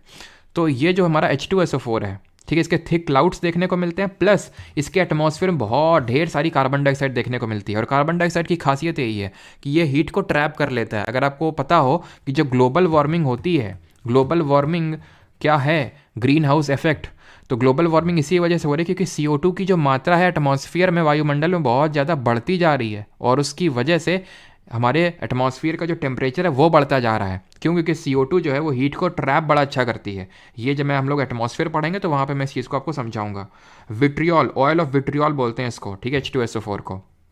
चलिए, तो वीनस सबसे गर्म हो गया, ये बात। ये इसको अर्थ की जुड़वा बहन बोलते हैं, अर्थ की ट्विन, पृथ्वी का जुड़वा। It is because the similarity in size and mass between Venus and earth, बिल्कुल सेम साइज और मास का है ना, इसलिए इसका जुड़वा बहन बोल देते हैं। सेम तरह से दिखते हैं ना, तो उनको हम ट्विन बोल देते हैं कि नहीं। तो one of the 2 planet in the solar system which rotate around the axis in clock wise direction, ये ध्यान रखना। All the planets in solar system, जितने ग्रह हैं पूरे सौर मंडल में, सारे कैसे रोटेट करते हैं? ऑल तो हो गया, rotate anti clockwise. Anti clockwise का मतलब ये है west to east. Anti clockwise का मतलब है वेस्ट टू ईस्ट, यानी कि पश्चिम से पूर्व की दिशा की ओर इनका रोटेशन होता है। लेकिन 2 प्लैनेट हमारे अपवाद हैं, एक्सेप्शन हैं। वो 2 कौन से हैं? वीनस एंड यूरेनस, दोनों में नस है, ठीक है। नस में इनका क्लॉकवाइज भरा हुआ है। तो ये दोनों जो नस हैं ये एक्सेप्शन है, ये क्लॉकवाइज घूमते हैं, दे रोटेट क्लॉकवाइज, ठीक है। बाकी सारे काउंटर क्लॉकवाइज या फिर एंटी क्लॉकवाइज, घड़ी की विपरीत दिशा में। हमारा अर्थ भी वेस्ट टू ईस्ट ही रोटेट करता है, पता होगा आपको। तो वो ये हो गया, ठीक है। ये भी हो गया brightest star in the solar system. अब ये इसको स्टार तो नहीं बोलना सही रहेगा क्योंकि खुद का इसका नहीं है, लेकिन हाँ ये है कि हमें शाम के टाइम पे वीनस दिखता है, ठीक है। अगर गर्मियों की अगर हम बात करें तो क्लियरली दिखता है। It can be seen in the morning and evening, शाम को भी दिखता है और सुबह भी दिखता है। तो इसीलिए इसको मॉर्निंग स्टार या फिर इवनिंग स्टार बोल देते हैं। लेकिन इसका खुद का लाइट नहीं होता, ये एक प्लैनेट ही है बाकी प्लैनेट्स की तरह। तो खुद का इसका ऐसा नहीं कि न्यूक्लियर फ्यूजन होता है, उससे अपनी एनर्जी बनाता है, लाइट बनाता है, ना ऐसा कुछ नहीं होता है, ठीक है। तो लेकिन इसको हम सांझ का तारा और भोर का तारा बोलते हैं, शाम का तारा और सुबह का तारा बोलते हैं, ठीक है। तो समराइज़ कर लें एक बार, वीनस में क्या क्या पड़े। तो सबसे गर्म है, इसको अर्थ की ट्विन सिस्टर बोलते हैं, और सबसे गर्म है अर्थ की twin sister, morning and evening star है, और ये क्लॉकवाइज डायरेक्शन में घूमता है। अब मरकरी और वीनस दो ऐसे प्लैनेट हैं विच हैव नो सैटेलाइट, ये चीज़ ध्यान रखना, ठीक है। मरकरी यानी कि बुध और Shukra, Mercury and Venus have no satellite, इनका कोई सैटेलाइट नहीं है बेचारों की अभी, ठीक है, कोई सैटेलाइट नहीं, यानी कि 0 मून्स हैं इनके पास। अब आते हैं यहाँ से मून भी स्टार्ट हो जाएंगे हमारे Earth, the our own planet Earth, पृथ्वी, the only planet to have support to life with a pleasant atmosphere, also known as blue planet, यानी कि इसको नीले ग्रह के नाम से भी जानते हैं। क्यों? क्योंकि इसमें वाटर बहुत ज़्यादा है। कितना वाटर है? 71% है। ये सारी चीज़ें हम आगे डिटेल में पढ़ेंगे, क्योंकि 71% जो वाटर है इसमें फ्रेश वाटर कितना है, और उस फ्रेश वाटर में कितना ग्लेशियर्स में है, रिवर्स में है, एटमॉस्फेयर में है, वो हम डिवीजन पढ़ेंगे। लेकिन ब्लू प्लैनेट क्यों बोलते हैं? बिकॉज 71% वाटर ही है, इसलिए 29% लैंड है। It has one natural satellite named moon, ये हमारी नेचुरल सैटेलाइट यानी प्राकृतिक उपग्रह है। कौन? चंद्रमा। मून होता क्या है? आई होप आप समझ होंगे या फिर जानते होंगे। अभी हम जो मैंने आपको बताया कि जो उसके अराउंड, किसी प्लैनेट के अराउंड घूम रहे हैं, चक्कर लगा रहे हैं, ठीक है। तो ये चीज़ आपको क्लियर होनी चाहिए। अब मून के रिगार्डिंग कुछ चीज़ें देख लेते हैं, बट किसी को कोई डाउट होगा तो पूछ लेगा। यहाँ तो किसी को डाउट तो नहीं है, देन हम बढ़ते हैं, थोड़ा मून के बारे में पढ़ लेते हैं, उसके बाद हम बढ़ते हैं आगे, ठीक है। चलो तब तक आप डाउट लिखो, तब तक मैं यहाँ पे मून के रिगार्डिंग चीज़ें बताता हूँ आपको, ठीक है। मून, चंद्रमा। पहले तो तुम ये बताओ, चंद्रयान जो 3 है उसको किस लॉन्च व्हीकल से भेजा गया था, ठीक है। तो इसकी पहले तो रेडियस पता होना चाहिए, किसकी रेडियस कितनी है। अच्छा, हमारी अर्थ की रेडियस कितनी है? अर्थ की रेडियस कितनी है? लगभग इतनी है, ठीक है। 6400 कंसिडर कर सकते हो, फिर 6370 किलोमीटर, रफली इतनी हमारी क्या है, अर्थ की रेडियस है, ठीक है। यहाँ हम बात किसकी कर रहे हैं? मून की रेडियस की बात कर रहे हैं। मून की रेडियस है रफली 1.74 × 10⁶ किलोमीटर, यानी काफ़ी बड़ी इसकी रेडियस है, काफ़ी बड़ी इसकी त्रिज्या है। क्लियर? फिर अगर ये पूछे कि जो मून की लाइट होती है, एक्चुअली मून की खुद की लाइट नहीं होती, ध्यान रखने, नॉन ल्यूमिनस होता है, जो रिफ्लेक्ट करता है लाइट, सन वाली जो लाइट होती है, तो नॉन ल्यूमिनस ऑब्जेक्ट होता है, ध्यान रखना, अदीप्य होता ही है। तो लाइट इसकी जो है कितने टाइम पे रीच करती है? तो 1.26 सेकंड में रीच कर जाती है, क्योंकि काफ़ी पास में है ना, तो इसलिए। अब सन इतना ज़्यादा दूर है, तो इसलिए 8 मिनट और 30 सेकंड लग रहे हैं उसके लिए, ठीक है। यहाँ पे क्या 1.26 सेकंड में ही आ जाती है, ठीक है। इनके बीच की डिस्टेंस कितनी, यानी मून एंड अर्थ के बीच में कितनी डिस्टेंस है? तो डिस्टेंस है इनके बीच में लगभग 3,84,000, 3,84,000, दैट मीन 3,84,000 किलोमीटर्स, ठीक। और अगर हम बात करें, आपने अभी सुना होगा कि जो हमारा चंद्रयान 3 मिशन है, इसको जो मून का फार्दर साइड है, farther side of the moon, या फिर मैं बोल सकता हूँ कि जो मून का साउथ पोल है वहाँ पे हमने भेजा। अच्छा, GSLV, अच्छा LMV है, ध्यान रखना, LMV M4 M5, GSLV बोल रहे हैं, जियो सिंक्रोनस लॉन्च व्हीकल। ये क्या कम्युनिकेशन सैटेलाइट हमने भेजी थी। तो हमने क्या बोला था, हाँ, कि इसको हमने फार्दर साइड ऑफ मून में लैंड करवाया, फिर साउथ पोल में लैंड करवाया। अब साउथ पोल या फिर फार्दर रीजन का मतलब होता है वो वाला रीजन जो हमें कभी दिखता ही नहीं है, कभी नहीं दिखता है और दिखेगा भी नहीं। क्यों?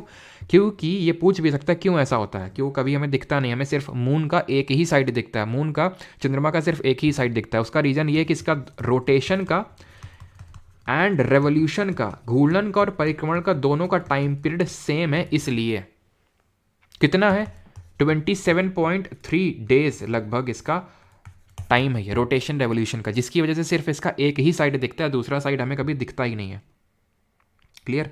और यहाँ पे जो ग्रेविटी होती है, ये हम लोग पढ़ चुके हैं, अगर आपको याद हो फिजिक्स में, कि यहाँ पे जो ग्रेविटी होती है कितनी होती है? 1/6 ऑफ अर्थ्स ग्रेविटी होती है, ऑफ अर्थ्स ग्रेविटी होती है, यानी कि जितना वहाँ पे ग्रेविटी होता है उसका 1/6। तो जरा बताइए जल्दी से एक क्वेश्चन का आंसर, कि अगर यहाँ पे हमारा मास किसी का 60 kg है, ठीक है, 60 किलो है, और जो लोग जानते हैं अच्छे से तो वो नहीं बताएंगे, ठीक है। तो अगर मास 60 kg है हमारा अर्थ पे, तो मास, ये अर्थ की बात हो रही है, तो मास इन मून कितना होगा? जरा बताइए जल्दी से कमेंट में, ठीक है।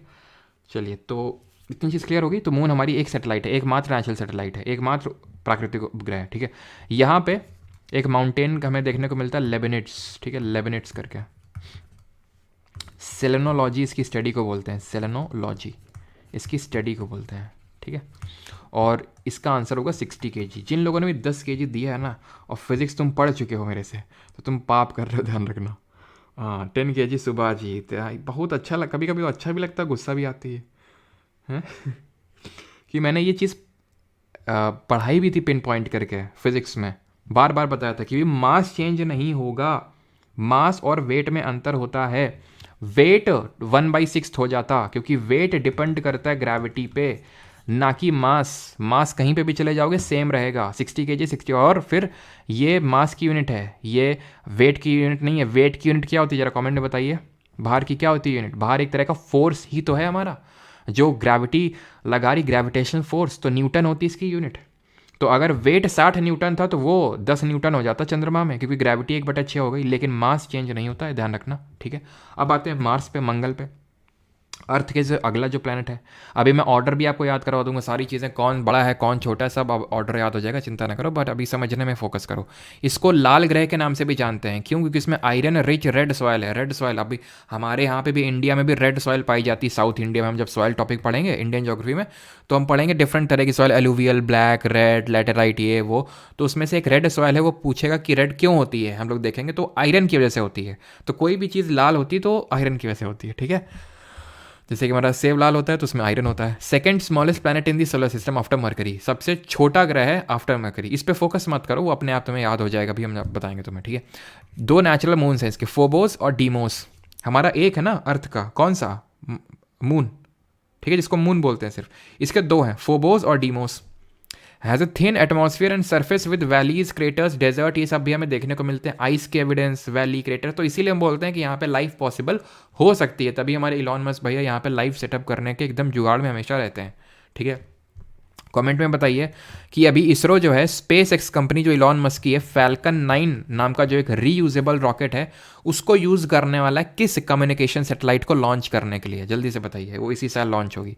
ओलंपस जो मॉन्स है, ओलंपस मून है एक तरह का, ओलंपस नाम है, इसको नेक्स्ट ओलंपिया भी बोलते हैं।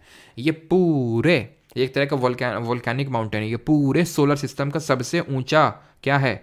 ये माउंटेन है। वैसे तो हमारे अर्थ की अगर बात करें तो सबसे हाईएस्ट पीक क्या है? माउंट एवरेस्ट है, लेकिन यहाँ पे अगर हम बात करेंगे तो सबसे ऊंचा पूरे सोलर सिस्टम में नेक्स्ट ओलंपिया है, ठीक है। ये ऐसा माना जाता है, हो सकता है कि आगे कोई कल को डिस्कवरी हो जाए तो फिर कोई चेंज भी हो जाए, ठीक है, ये भी हो सकता है। चलो, तो जी सैट तो है। अच्छा, एक्सपोसैट भैया लॉन्च हो चुकी है। PSLV कैसी बात करो तुम लोग यार, हैं? दिमाग ख़राब कर देते हो एकदम। पोलरीमीटर सैटेलाइट लॉन्च हो चुकी है, इसमें थोड़ी ना यूज़ करेंगे। भूल गए, भूलने के लिए तो बताया तुमको, एक्सपोसैट। ये तरफ से देखो, सब एक्सपोसैट एक्सपोसैट एक्सपोसैट यूज़ करने में लगे हैं, किसी का भी सही आंसर नहीं है।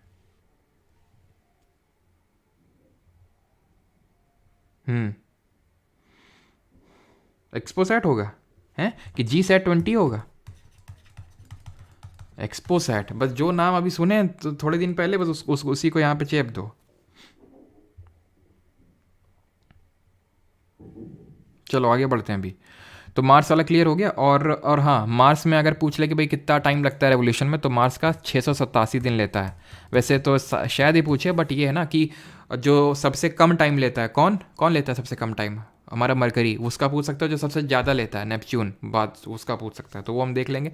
बाकी सब रटने की ज़रूरत नहीं है, कितना ही लोड कर दोगे अपने दिमाग को। अब देखो, तुम मार्स के बाद जुपिटर पे आ रहे हो, लेकिन तुम देखो ये पन्ना खाली है। क्यों खाली है? बिकॉज यहाँ पे एस्टेरॉइड भरे पड़े हैं, एस्टेरॉइड भरे पड़े हैं। इतना तो चीज़ क्लियर है ना, हमने देखा था कि भाई पहले Mercury, Venus, Earth, Mars, then asteroid belt, and then हमारे आएंगे एक्सटीरियर या फिर जोवियन प्लैनेट, बाह्य ग्रह। ये सब टेरेस्ट्रियल थे, स्थलीय ग्रह थे, रॉक के बने हुए थे, चट्टान के बने हुए थे, डेंसिटी ज़्यादा थी इनकी। जैसे अर्थ है सबसे डेंसेस्ट प्लैनेट है, इसकी डेंसिटी सबसे ज़्यादा, इसका घनत्व तो सबसे ज़्यादा है इसका, ठीक है, डेंसेस्ट प्लैनेट है पूरे सोलर सिस्टम में। लेकिन अब जो आने वाले हैं वो लाइट हैं, हल्के हैं, गैस के बने हुए हैं। सबसे पहला है जुपिटर, बृहस्पति। ये सबसे बड़ा प्लैनेट है, सबसे लार्जेस्ट प्लैनेट है सोलर सिस्टम में, सबसे बड़ा ग्रह विद द शॉर्टेस्ट रोटेशन। अब यही तो कैच है। क्या कैच है? रोटेशन और रेवोल्यूशन में अंतर। क्या अंतर है? तो रोटेशन में मैंने आपको रेवोल्यूशन में क्या बताया था कि सबसे जल्दी रेवोल्यूशन कौन कर लेता है? तो सबसे जल्दी रेवोल्यूशन कर लेता है मरकरी, मतलब सन के अराउंड एक चक्कर।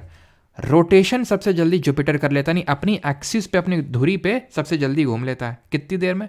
रफली इसको लगता है 10 घंटे लगता है लगभग, ठीक है, लगभग रफली 10 घंटे, अगर हम 1 घंटे मतलब अपना अर्थ के हिसाब से कंसिडर करें तो 10 घंटे में इसका एक दिन हो जाता है। यानी सबसे शॉर्टेस्ट, सबसे बड़ा है, सबसे शॉर्टेस्ट, सबसे कम रोटेशन का पीरियड है। हैज़ एन एटमॉस्फेयर याद नहीं करना है। द थर्ड ब्राइटेस्ट ऑब्जेक्ट याद नहीं करना है। Great red spot, a giant storm in the solar system exist, मतलब एक ग्रेट, अगर पूछ लेगा कभी कि ग्रेट रेड स्पॉट किस में देखने को मिलता है तो इसमें। बाकी ये दोनों पॉइंट बिल्कुल मत देखना, ठीक है। ग्रेट रेड स्पॉट इसमें देखने को मिलेगा, इसमें ये भी गलत है, गलत तो नहीं बोलूँगा। मून उन याद करने की ज़रूरत नहीं है, ठीक है। बस याद रखना है मार्स के फोबोस डिमोस होता है, क्योंकि रोज़ चेंज होता रहता है, रोज़ नई डिस्कवरी होती रहती है। पहले का टाइम था, आज से 3-4 साल पहले जुपिटर टॉप पे रहता था नंबर ऑफ मून्स के मामलों में। फिर सैटर्न आया, फिर जुपिटर हो गया, और फिर से अभी सैटर्न है, शनि है। इसके टोटल अगर मैं बात करूँ शनि के, आई थिंक 100, अभी प्रेजेंट टाइम तक, तो आगे हो सकता है चेंज हो जाए, 146 मून है, ठीक है, 146। तो सबसे ज़्यादा सैटर्न के ही है, लेकिन ये बोलना भी गलत होगा। अभी सबसे ज़्यादा किसको क्या पता, अब तुम कल को जुपिटर के 50-60 ढूंढ लोगे तो बोलोगे जुपिटर के सबसे ज़्यादा, हो सकता है सैटर्न के सबसे ज़्यादा, हो सकता है कोई किसी और ही के ज़्यादा हो, लेकिन अभी के हिसाब से तो भाई सैटर्न टॉप पे अगर पूछ ले तो। लेकिन इसमें 4 मून है, इसमें 4 मून है, और उनका नाम है Io, Europa, Ganymede and Callisto. Io, Europa, Ganymede and Callisto, इनको गैलीलियन मून्स बोलते हैं, बिकॉज गैलीलियो गैलीलाई करके एक जोग्राफिस्ट थे, हमारे एस्ट्रोनॉमर थे, उन्होंने अपने टेलीस्कोप का यूज़ करके इन 4 जो हमारे लार्ज सैटेलाइट या फिर मून है जुपिटर के, उनको डिस्कवर किया था। तो इसीलिए उन्हीं के नाम पे हमने इनको बोल देते हैं कि ये गैलीलियन मून्स हैं ये, बिकॉज गैलीलियो गैलीलाई ने अपने टेलीस्कोप का यूज़ करके इनके चारों को डिस्कवर किया था, लो, यूरोपा, गैनीमेड एंड कैलिस्टो। इसमें से जो गैनीमेड है ये लार्जेस्ट मून है, लार्जेस्ट सैटेलाइट है पूरे सोलर सिस्टम का। भले सबसे ज़्यादा सैटर्न में हो, शनि में हो, लेकिन सबसे बड़ा तो है गैनीमेड, अभी भी बना हुआ है, ठीक है, ये चीज़ ध्यान रखना। इसमें भी रिंग होती हैं, जितने भी अब हमारे प्लैनेट आने वाले हैं, जुपिटर, सैटर्न, सब में रिंग होती है, लेकिन सैटर्न जैसी रिंग तो भैया किसी में नहीं है, ठीक है। सैटर्न की रिंग सबसे अच्छी क्लियर दिखती है हमको, ठीक है। तो ये दूसरा सबसे बड़ा प्लैनेट है। अगेन इस पर फोकस मत करो, वो भी मैं ऑर्डर याद करवा दूंगा आपको। Has a bright and concentric ring, ये इंपॉर्टेंट है कि इसमें इसके अराउंड छल्ले देखने को मिलते हैं, रिंग्स देखिए, जैसे सैटर्न है तो इसके अराउंड रिंग्स देखने को मिलती है हमको, छल्ले देखने को मिलती है। ये जो छल्ले किसके बने होते हैं, rocks and pieces of ice के बने होते हैं, अगर कभी पूछ ले तो रॉक्स, चट्टानों और आइस के बने होते हैं। Saturn can float on water because it has less density than water. तो ध्यान रखना, it is the least dense planet, least dense planet, very important fact. सबसे कम घनत्व होता है इसका। ये कह रहा है कि अगर सारे तुम ग्रहों को ले आओगे और पानी में डुबो दोगे, जो कि एक हाइपोथेटिकल कंडीशन है ना, अब तुम ऐसा तो है नहीं सारे प्लैनेट्स को ले आओगे, सच में ले आओगे और पानी में डुबो दोगे, है कि नहीं। तो हाइपोथेटिकल मान लो कि ये बॉल है और इनको आप पानी में डुबोगे, तो मात्र शनि, मात्र सैटर्न ही है जो डूबेगा नहीं, जो तैरता रहेगा, क्योंकि इसकी जो डेंसिटी है, वो जो वाटर की डेंसिटी होती है 1 ग्राम पर सेंटीमीटर क्यूब, उससे भी इसकी डेंसिटी, इसका घनत्व कम होता है, तो ये तैरता रहेगा। सबसे ज़्यादा डेंसिटी किसकी थी, अर्थ की थी। सबसे कम किसकी है, सैटर्न की है, ठीक है। और ये 82 मून हटा दो, इसमें टोटल अभी 146 है। इसमें से सबसे बड़ा टाइटन है, तो पूछ लेगा टाइटन किसका सैटेलाइट है फिर मून है, तो टाइटन सैटर्न का है। एक चीज़, जो सैटर्न है इसकी रिंग्स को किसने डिस्कवर किया था, रिंग्स जो है ना इसके छल्ले, इसको हाइजिन्स नाम के एक साइंटिस्ट हुए, ये क्वेश्चन पूछ चुका है सीजीएल में, इन्होंने डिस्कवर किया। और रिंग्स के बीच में जो कंसेंट्रिक रिंग्स है ना, इसके बीच में स्पेस है, रिंग्स के बीच की जो स्पेस है ना, उसको कसीनी करके एक थे, उन्होंने डिस्कवर किया था। तभी नासा ने जो सैटर्न में मिशन भेजा उसका नाम कसीनी हाइजेंस रखा, कसीनी हाइजेंस। कसीनी ने जो रिंग्स, अभी चलो मैं दिखाता हूँ यहाँ पे अगर दिखेगा तो, ये देख पा रहे हो, ये सैटर्न, इसमें भी रिंग है लेकिन बहुत अनक्लियर टाइप है, इसमें क्लियर दिख रहा है, इसमें भी सब में रिंग्स हैं, इनमें एक में भी रिंग नहीं है। अब देखो ये स्पेस नहीं दिख रहा तुमको, ये बीच में काला काला काला काला, ये ठीक है। तो ये इसको हाइजेंस ने डिस्कवर किया था, ठीक है। तो सैटर्न भी हम लोगों ने देख लिया। अब आते हैं अरुण और वरुण दोनों भाइयों पे, यूरेनस और नेपच्यून, जो हमारे आइस जायंट्स है, क्योंकि बहुत दूर है ना, तो एकदम बर्फ से एकदम ठंडे पटे पड़े हैं बर्फ से, ठीक है। Has the third largest planetary radius and fourth largest planetary mass. ये भी मत देखो अभी, ठीक है, कितना क्या है ये अभी नहीं देखना है। ग्रीन है, होता है कलर में, ग्रीन क्यों होता है, क्योंकि ऐसा माना जाता है कि यहाँ पे बहुत ज़्यादा मेथेन गैस है, तो इसको ग्रीन प्लैनेट के नाम से भी बोल देते हैं, ठीक है। और सभी लोग, जो लोग एकदम झुक के बैठे हुए हैं, अपनी स्पाइन को जरा सीधा कर लें, है ना, और डीप ब्रीथ कर लें। डिस्कवर्ड बाई विलियम हर्शल, तो उतना इंपॉर्टेंट तो नहीं है, लेकिन अगर पूछ लेगा तो थोड़ा सा पता होना चाहिए। और ईयर तो बिल्कुल इंपॉर्टेंट नहीं है, विलियम हर्शल ने। आइस जैंट बोलते हैं the atmosphere of Uranus is compose of hydrogen helium का प्राइमरली, ये भी उतना इंपॉर्टेंट नहीं, इसको स्किप कर सकते हो। Has coldest planetary atmosphere in the solar system. देखो अब तुमसे पूछेगा सबसे गर्म कौन सा है, तो तुम बता दोगे वीनस है। तुमसे पूछेगा सबसे ठंडा कौन है, तो उत्तर इसका यूरेनस भी हो सकता है, नेपच्यून भी हो सकता है, बट ज़्यादातर जगहों में आपको यूरेनस ही देखने को मिलेगा, बिकॉज सबसे लोएस्ट टेम्परेचर रफली -243 डिग्री सेल्सियस यूरेनस में रिकॉर्ड किया गया। भले नेपच्यून सबसे दूर है और इसमें भी बहुत ठंड, बहुत कम टेम्परेचर है, लेकिन अभी तक का जो सबसे कम टेम्परेचर है वो यूरेनस। अगर यूरेनस ऑप्शन में नहीं होगा, नेपच्यून होगा, तो ऑब्वियस सी बात है आप नेपच्यून ही मार्क करेंगे ऑप्शन में, ठीक है। ये क्लॉकवाइज रोटेट करता है, याद करो मैंने बताया था सिर्फ दो ही प्लैनेट होते हैं जो क्लॉकवाइज रोटेट करते हैं, वीनस और यूरेनस, ठीक। और ये सब याद करने की जरूरत नहीं कितने क्या मून है इसमें। अब आते हैं सबसे आखिरी प्लैनेट है जो हमारा नेपच्यून है, और नेपच्यून सबसे फारदेस्ट प्लैनेट है हमारे सोलर सिस्टम का, सबसे दूर है। ये भी एक आइसी जायंट है हमारा, ठीक है।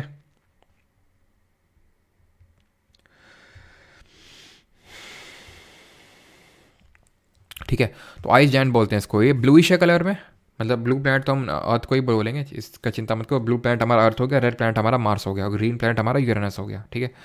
और इसको डिस्कवर जॉन गैल और यूरबैन ली वर्रियर ने किया था, और इसमें ये सब याद करने की जरूरत नहीं, बस थोड़ा सा ये देख लो किसने डिस्कवर किया था। और ये क्योंकि सबसे दूर है तो इसका शॉर्टेस्ट रेवोल्यूशन पीरियड होगा, ठीक है। शॉर्टेस्ट रेवोल्यूशन पीरियड होगा, मतलब कि सबसे ज़्यादा टाइम लेगा एक चक्कर लगाने में। कितना टाइम लेता है ये लगभग लेता है 165 साल, 88 दिन में पूरा हो जाता है मरकरी का एक चक्कर, और नेपच्यून का 165 साल, यानी दो पुश्तें हमारी आके चली जाएंगी तब इनका एक साल पूरा होगा नेपच्यून भैया का, ठीक है। तो यहाँ पे ख़त्म होते। प्लूटो जी ये बैठे हुए थे, प्लूटो जी बुरा मान गए, क्यों? क्योंकि इनकी बात तो अभी चर्चा हुई नहीं। प्लूटो पहले का ज़माना था, इनका भी एक भौकाल हुआ करता था अलग से, ये भी एक प्लैनेट हुआ करते थे। लेकिन 2006 में इंटरनेशनल एस्ट्रोनॉमिकल यूनियन की एक मीटिंग होती है, उसमें ये पाया जाता है कि ये जो है चीज़ें फॉलो नहीं कर रहे हैं। प्लैनेट होने के लिए कुछ एलिजिबिलिटी क्राइटेरिया होते हैं, तो ये फॉलो कर नहीं रहते हैं, तो इनको उसी दिन से ड्वार्फ प्लैनेट घोषित कर दिया गया और प्लैनेट की लिस्ट से हटा दिया गया इनको। And is now it is a member of Kuiper belt. ये क्यूपर बेल्ट क्या होती है? तो जिस तरह एस्टेरॉइड बेल्ट देखे थे मार्स और जुपिटर के बीच में होती है ना, यहाँ पे देखे थे ना मार्स और जुपिटर, यानी मंगल और बृहस्पति के बीच में जुपिटर बेल्ट दिख रही है, कुछ यहाँ पे नहीं दिख रहा तुमको, है तुम्हारी आंखें बंद है यहाँ पे, तो इसको बोलते हैं क्यूपर बेल्ट, ठीक है। क्यूपर बेल्ट, जहाँ से हमारे प्लैनेट खत्म हो जाते हैं उसके बाद ये जो बेल्ट है एस्टेरॉइड को, उसको बोलते हैं क्यूपर बेल्ट, ध्यान रखना, ठीक है। तो ये चीज़ क्लियर हो गई आपकी। अब किसी कोई डाउट हो तो पूछ लो, बाकी हमारी सारी चीज़ें हो गई ख़त्म। सम एक्स्ट्रा इन्फो में तो वही इन्फो है कि जैसे जो मरकरी और वीनस इनकी कोई सैटेलाइट नहीं है, ठीक है, वो कर चुके हैं तो ऐसा कुछ करने की ज़रूरत नहीं है। मरकरी वीनस की कोई सैटेलाइट नहीं है, वीनस यूरेनस क्लॉकवाइज घूमते हैं, अर्थ की सबसे ज़्यादा डेंसिटी है, सैटर्न की सबसे कम डेंसिटी है, शनि की। अब यहाँ पर मैं आपको वो ट्रिक बता देता हूँ कि कैसे याद करना है बढ़ते से घटते क्रम में, ठीक है। तो एक तुम लोगों ने गाना सुना होगा, तू मेरा मैं तेरी, ऐसे करके है ना गाना, ठीक है। अब मैं ज़्यादा वर्डिंग्स पे जाना नहीं चाहूँगा। तो वो किसने गाया, ठीक है, वो एक जे स्टार करके सिंगर, उसने गाया है। तो जैसे स्टार हमारा एक सन भी एक स्टार है, तो ऐसे करके याद कर लो, ओ जे सन, ठीक है। हाँ, मोय मोय हो गया, रिंग होने से क्या फ़ायदा है नुकसान? अरे ऐसा कोई फ़ायदा नुकसान, तो हर चीज़ में फ़ायदा नुकसान देखते हैं, इतने भी ज़्यादा कैलकुलेटिव ना हो। हाँ सर, मैं रीड हो गया, ये कैसा डाउट है भाई? हैं सर, आपकी क्लास क्यों नहीं है geography SC batch? Sir app पे क्लासेस क्यों नहीं है ज्योग्राफी के एससी बैच 2 में? हे भगवान, ये क्या हो रहा है अभी? हैं कल लेक्चर लिए तो उसको ध्यान से सुन लेना, उसमें लास्ट में मैंने सारी चीज़ें बताई हैं। बहुत लोग उनको बैच के बारे में ज़्यादा पता ही नहीं, मैं फिर से बता दूंगा लास्ट में। भाई रनिंग बैच है, क्यों नहीं है अभी? ये क्यों, क्या चल रहा है अभी यहाँ पे? जेसन, ईवीएम, मरकरी, इस तरह से आप याद कर सकते हैं। बाकी अगर आपके पास कोई ट्रिक है, वो मदर वदर करके होती है कोई ट्रिक, तो वो देख लेना, ठीक है, अपने हिसाब से जो बनानी है। तो जे से जुपिटर होता है, बृहस्पति होता है, ये डिक्रीजिंग ऑर्डर में सबसे बड़ा जुपिटर होता है, सेकंड नंबर पे सैटर्न आता है, शनि आता है। यू से हो जाएगा यूरेनस यानी अरुण, एन से हो जाएगा नेपच्यून यानी कि वरुण, ई से हो जाएगा आपका अर्थ, वी से हो जाएगा वीनस, एम से हो जाएगा मार्स, मंगल, और मरकरी तो है ही है। तो नहीं, सबसे छोटा मरकरी, दूसरा सबसे छोटा मंगल। तीसरा सबसे छोटा शुक्र। सबसे बड़ा जुपिटर। दूसरा सबसे बड़ा सैटर्न। तीसरा सबसे बड़ा यूरेनस। तो जेसन, ईवीएम, मरकरी, ऐसे करके याद कर सकते हो। और ये हमारा लेक्चर होता है ख़त्म। लेकिन कहाँ जा रहे हो, इधर आओ जरा। तुम्हारी कॉलर को हमने पकड़ लिया, तुम्हें पीछे खींच लिया और तुम करोगे क्वेश्चंस, ठीक है। चलो भाई क्वेश्चंस को करो जल्दी से अब, और एक एक करके सब क्वेश्चंस को उड़ा दोगे अब तुम। जल्दी से करो। What is the radius of Earth? Earth की रेडियस कितनी है? जल्दी जल्दी क्वेश्चंस करेंगे सभी लोग। ईवीएम मशीन भी, पर बिल्कुल शिवांगी, ईवीएम मशीन भी आप कर सकते हो। यूरेनस क्यों ज़्यादा कूल है? इसका लेना देना सन से नहीं है कि भाई सन से मतलब वो है, उसके एटमॉस्फियर ऐसा है, उस एटमॉस्फियर की वजह से वो कूल है इतना, ठीक है। और ये भी ध्यान रखना, my very educated mother just served us 9 pizza, ऐसा भी याद कर सकते हो जैसे याद करना है आपको।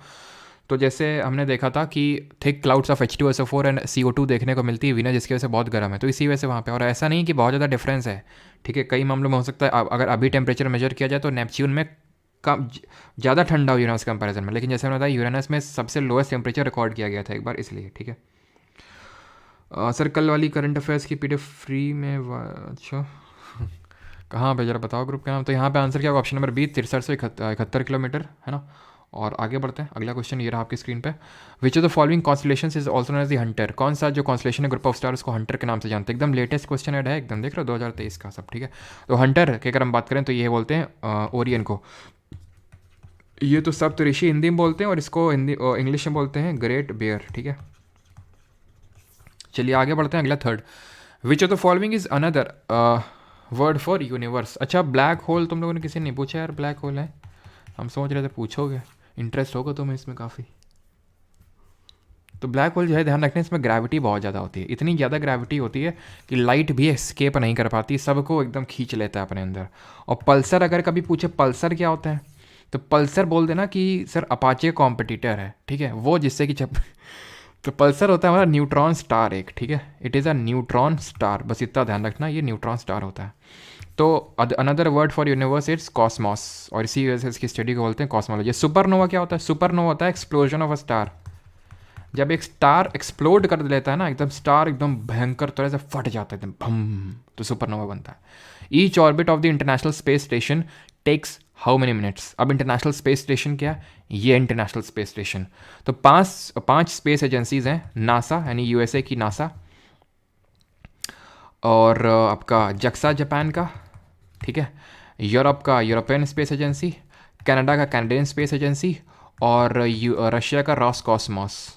ये पांचों एजेंसी ने मिल के एक लो अर्थ ऑर्बिट में इस इंटरनेशनल स्पेस स्टेशन को डेवलप किया, सो दैट जो एक्सपेरिमेंट्स वगैरह हैं उनको कंडक्ट किया जा सके। इसमें काफ़ी खर्चा लगा था। इंडिया इसका मेंबर नहीं, चाइना भी नहीं है, ठीक है।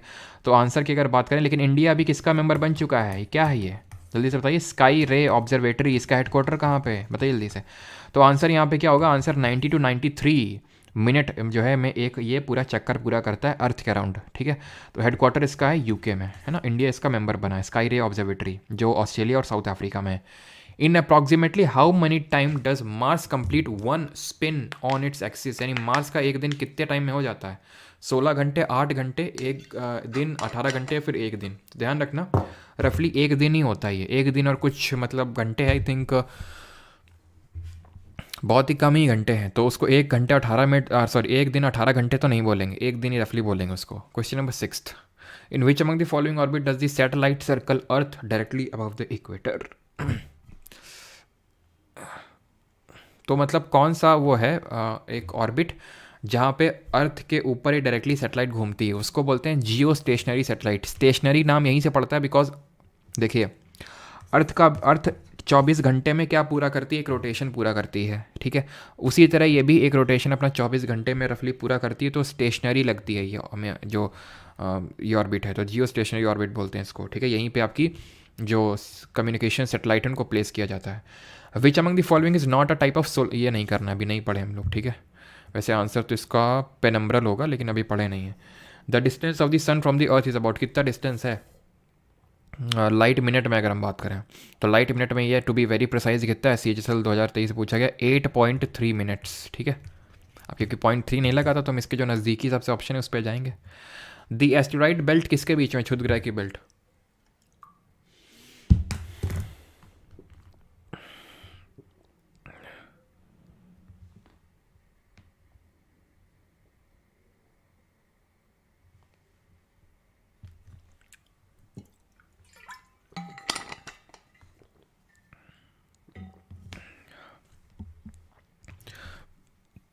तो एस्टेरॉयड बेल्ट अगर बात करें किन दो ग्रहों के बीच में है, तो ये मार्स और जुपिटर के बीच में, ऑप्शन नंबर बी यहाँ पे सही आंसर होगा, ठीक है। और यही जो है हमारा डिवाइड करता है इंटीरियर और एक्सटीरियर प्लैनेट को, ठीक है, या फिर टेरेस्ट्रियल और जोवियन प्लैनेट को। In early 1610 who discovered his with his newly telescope that Jupiter has 4 moons. कौन से 4 मून्स थे जिसने डिस्कवर किया था, जिनमें कि हमारा गैनीमेड भी एक मून था। अकेले अकेले पानी पी रहे हो, अच्छा ये भी तुमको तुम्हारे साथ में पियेंगे हम क्या पानी। तो आंसर क्या होगा यहाँ पे, गैलीलियो गैलीलाई, ऑप्शन नंबर सी यहाँ पे सही आंसर होगा। केपलर जी ने क्या दिए थे, प्लानिटरी लॉज दिए थे, है ना। पहला क्या था, लॉ ऑफ ऑर्बिट था कि सब इलिप्टिकल ऑर्बिट में घूम रहे हैं। दूसरा क्या था, लॉ ऑफ एरिया था कि इक्वल एरिया। एंड तीसरा लॉ क्या था, जल्दी से बताएंगे, लॉ ऑफ टाइम पीरियड था, ये था हमारा, है ना। ठीक, आगे बढ़ते हैं। Who was the first to accurately describe the rings of Saturn as a disc around the planet in 1655 में। ये थे हमारे रिंग्स, डिस्क, ये किसने बोला था, हाइजेंस ने, कसीनी जी ने उन डिस्क रिंग्स के बीच में जो स्पेस है उसको बताया था, और इन्होंने 1675 में बताया था, 20 साल बाद। 12th क्वेश्चन है, the moon completes dash rotation on its axis as it completes 1 revolution around the earth. तो इसका मून का जो एक रोटेशन और रेवोल्यूशन का टाइम पीरियड सेम है, यानी जब एक रोटेशन कंप्लीट करता है तो एक रेवोल्यूशन भी कंप्लीट होता है, जो कितना है जरा बताएंगे डेज में। 13th, big berry theory explains, big bang theory क्या एक्सप्लेन करती है। तो ये पहले तो दिया किसने था ये भी बताइए। तो इसका आंसर होगा 27.3 डेज, ठीक है, तो ये हमें पता है। और इसको दिया था लेमाइटर ने, और एडविन हबल जी ने इसको जो है क्या किया था, एडविन हबल जी ने बाद में इस पर इम्प्रोवाइजेशन किया था, है ना, 1931 में दी गई थी। और इसका सही आंसर क्या होगा, सही आंसर होगा, सही आंसर होगा, सही आंसर क्या, यूनिवर्स, ठीक है, option number A, origin of universe. Solar system को लेके तो भाई नेबुलर हाइपोथेसिस आई थी, नेबुलर हाइपोथेसिस, जिसको पहले तो दिया था इमानुएल कांत ने, बट उसको बाद में लैप्लेस जी ने रिवाइज किया था। 14th, what do you call the point in the orbit of the moon और satellite at which it is nearest to Earth. नहीं पढ़े हैं अभी, बोलते तो वैसे पेरीजी हैं लेकिन अभी पढ़े नहीं है इसको। The approximate period between 2 consecutive new moons, ये भी नहीं पढ़े हैं अभी, ठीक है। What is the radius of moon, ये पढ़े हैं कि चंद्रमा की त्रिज्या कितनी है, त्रिज्या कितनी, त्रिज्या। तो भाई यहाँ पे अगर आप एक चीज़ को ऑब्जर्व करें तो नेटो लग रही है यहाँ पे। भूमिका गुप्ता, तरिमेंद्री, अमन, युवराज, अनुराधा, श्वेता 2, सबका सही है। श्वेता 2 पार्ट 2 है। तो यहाँ पे सही आंसर क्या होगा, 1.78, 79, 74, 74, सिमिलर ऑप्शंस, ठीक। 5, 6, 6, 6, 6, यही आंसर है, ठीक है। During the phenomena of aphelion the approximate distance between earth and sun is, aphelion ये भी नहीं पढ़े, एपीहिलियन, पेरीहिलियन, एपोजी, पेरीजी नहीं पढ़े अभी। War planet is made of thick white and yellowish clouds of sulphuric acid का बना हुआ है, कौन है ये। सर मैं एसएससी जेई के लिए प्रिपेयर कर रहा हूँ, क्या ये वीडियोस मेरे लिए भी यूज़फुल हैं, इससे इजी आता है एसएससी जेई। बिल्कुल यूज़फुल है गौरव सैनी जी, ठीक है। एसएससी जेई हो सबके लिए इम्पॉर्टेंट है, ठीक है। और उसके लिए अलग से कोई जीके नहीं होता है, मैं पहले भी आपको कई बार बता चुका हूँ कि ऐसा नहीं कि एसएससी जीडी का अलग होता है, एमटीएस का अलग होता है, सीजीएल का अलग, सब ठीक है। कंडक्टिंग एजेंसी एक होती तो वही सब कंडक्ट करवाती, तो एक ही तरह के क्वेश्चंस देखने को मिलते हैं। इसका आंसर आपका वीनस होगा, ठीक है, जिसको हम ट्विन सिस्टर ऑफ अर्थ बोलते हैं, मॉर्निंग स्टार बोलते हैं, इवनिंग स्टार बोलते हैं। The dash is responsible for earth magnetic field, ये भी नहीं पढ़े, आंसर तो इसका आउटर कोर होगा, लेकिन अभी पढ़े नहीं अभी, ठीक है, तो इसको छोड़ ही दो तो ज़्यादा सही रहे, ठीक है। अभी हम जब क्रस्ट मैंटल कोर पढ़ेंगे तब देखेंगे। द प्रोसेस दैट मूव्स, ये भी नहीं पढ़े यार अभी, इसका आंसर क्या होगा, डास्ट्रोफिज्म होगा, लेकिन अभी पढ़े नहीं है। The bodies glowing in the night sky are known as, रात्रि में आकाश में चमकने वाले पिंडों को किस रूप से जाना जाता है। अब हिमांशु वही है कि सारे फैक्ट्स कैसे पता चले, तो ये इसी वजह से तो सैटेलाइट वगैरह भेजी जाती हैं, सारे ये एक्सपेडिशंस किए जाते हैं, इसीलिए तो किए जाते हैं, ठीक है। तो आंसर यहाँ पे क्या आंसर होगा, आंसर होगा सेलेस्टियल बॉडीज। एस्टेरॉइड क्या होता है, हमने देखा था मार्स और जुपिटर के बीच में जो बेल्ट है, मेटियोराइट मेटियोर्स के बीच में डिफरेंस देखा था। ल्यूसीफर ये किस ग्रह का दूसरा नाम है, ल्यूसीफर। तो Lucifer is another name to Venus, option number C, बिल्कुल शुक्र। संदीपा सरकार, खुशी, चंदन, विवेक जोशी, सबका सही आंसर है। Planetary scientist call the thin gaseous envelope around the moon as the, तो जो प्लानिटरी साइंटिस्ट हैं वो जो मून के अराउंड जो गैसियस एनवेलप है उसको क्या बोलते हैं। बस 2-3 क्वेश्चन और मैक्सिमम बाकी आपके। तो एग्जोस्फीयर, स्ट्रेटोस्फीयर, थर्मोस्फीयर, एंडो तो अंदर का होता है, ठीक है, एक्सो होता है बाहर का, ऑप्शन नंबर है ल्यूनर एग्जोस्फीयर। ल्यूनर वर्ड का मतलब ही होता है चांद, ठीक है, ये चांद सा रोशन चेहरा। ठीक है। तो 25th, how many degrees does the earth rotate, ये भी पढ़े नहीं यार, ठीक है। कल वाले लेक्चर में आपको बताऊंगा आंसर इसका, 15 डिग्री होगा वैसे तो, ठीक है, लेकिन कल देखेंगे। आखिरी क्वेश्चन है, नहीं तो इसके आगे जितने होंगे वो आपको करने होंगे फिर, ठीक है। विच of the following is a part of celestial objects, कौन है पार्ट सेलेस्टियल ऑब्जेक्ट्स का? Stars, planets, moon. स्टार भी है, प्लैनेट भी है, मून भी है, सब कोई है। ऑप्शन नंबर सी है, ठीक है। 1, 2 एंड 3, ये दो आप करोगे, ठीक है। ये दो करोगे, आपके लिए के लिए क्वेश्चन है, ठीक है। आसान है, चलो आसान है। तो अब कुछ लोगों को डाउट रहता है, ठीक है, बैचेस के रिगार्डिंग। तो ये जो बैच है ये एसएससी जीके 2.0 बैच है, ठीक है।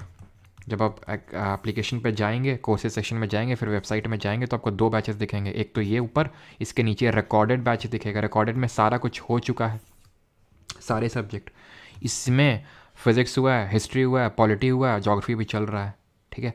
ज़्यादा कुछ डिफरेंस तो नहीं है, लेकिन अगर आपका एग्ज़ाम अगर अभी 3-4 महीने बाद है, आराम से एटलीस्ट 3-4 महीने बाद है, एटलीस्ट 3 महीने बाद है, तो फिर आप इस बैच के साथ जा सकते हैं, ठीक है। अगर आपको नहीं कि हमें सारे रिकॉर्डेड चाहिए, सारे एक साथ ही, मतलब जब मना है तो वो सब्जेक्ट पढ़ें, तो फिर आप रिकॉर्डेड के साथ जा सकते हैं, ठीक है। फ़ीस सेम ही है, ठीक है, दोनों की। बाकी तो अगर आपको कोई सिर्फ एक ही सब्जेक्ट पढ़ना है, ज्योग्राफी, तो आप यहाँ से भी फ्री में पढ़ सकते हैं। ऐसा कोई मैंडेशन नहीं कि नहीं बैच लेंगे तभी सिलेक्शन होगा, ऐसा ज़रूरी नहीं होता। और ये जो नंबर है ये मेरा नहीं, बहुत लोग, अब मैं इतना बार बोलता हूँ फिर भी, ठीक है, इस तरह के डाउट भेजते हैं, स्ट्रैटेजी क्या होनी चाहिए सर, बता दीजिए एग्ज़ाम क्रैक करने के लिए, ठीक है। वो मतलब इस तरह के डाउट के लिए नंबर नहीं है ये, ठीक है। आपकी कुछ इसके रिगार्डिंग क्वेरी है, या फिर ऐप नहीं चल रहा है, उसको लेके। ये ऐसा नहीं कि सर हमारे वो जो आप बताए तो उसमें हमें ये समझ नहीं आया था, उसके लिए नहीं। उसके लिए डाउट ग्रुप बना हुआ है एप्लीकेशन पे अलग से, वो यहाँ पे आपको पोस्ट नहीं करना है। ये मेरा नंबर नहीं है, ध्यान रखिएगा, ठीक है। करंट अफेयर की वैलिडिटी कर 1 साल कर दीजिए, कर देंगे। अभी अभी 6 महीने में संतोष रखो, ठीक है, 1 साल भी कर देंगे। और अच्छा, पढ़े तुम लोगों ने, कैसे लगे, किस किस ने पढ़े करंट अफेयर, जल्दी बताओ। करंट अफेयर मैगजीन कैसे लेंगे प्रियंका जी? कल मैंने बताया था, उस वीडियो को आप अच्छे से देख लीजिए। यहीं पे जाके आप कोर्सेज सेक्शन मिलेगा सब्सक्रिप्शन बेसिस पे, मंथली 3 मंथ्स एंड 6 मंथ्स। तो आप एक बार देख लीजिए जाके, ठीक है, कल वाला वीडियो।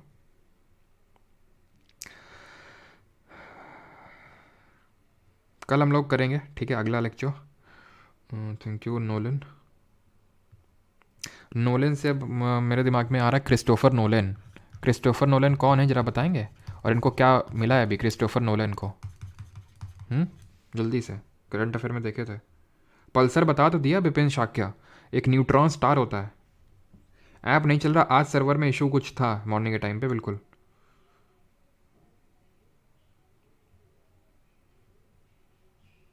बिल्कुल सही, अविष्टा ने सबसे सही बताया। ओपेनहाइमर, ओपेनहाइमर के डायरेक्टर हैं, गोल्डन ग्लोब अवार्ड में इनको बेस्ट डायरेक्टर का अवार्ड मिला। बेस्ट फिल्म का किसको मिला? ओपेनहाइमर को मिला।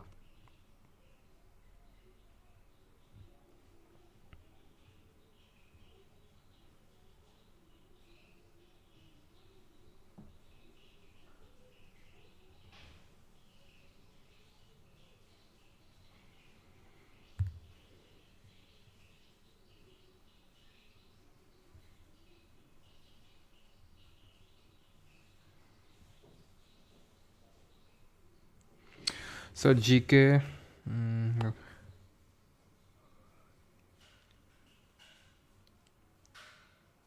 Super moon, blue moon, blood moon, ये सब बाद में पढ़ेंगे। आज की क्लास में कुछ मैंने बताया क्या आपको? लूनर एक्लिप्स, सोलर एक्लिप्स जब पढ़ेंगे तब वो सारी चीज़ें समझ में आएंगी आपको, अभी नहीं। आईफोन के लिए जिसको लिंक चाहिए, इस नंबर पे आप व्हाट्सएप कर सकते हो कि भाई मुझे आईफोन वाला लिंक दे दीजिए, तो आपको लिंक मिल जाएगा, ठीक है। इसमें आप सेंड कर देना कि आईफोन का लिंक दे दीजिए।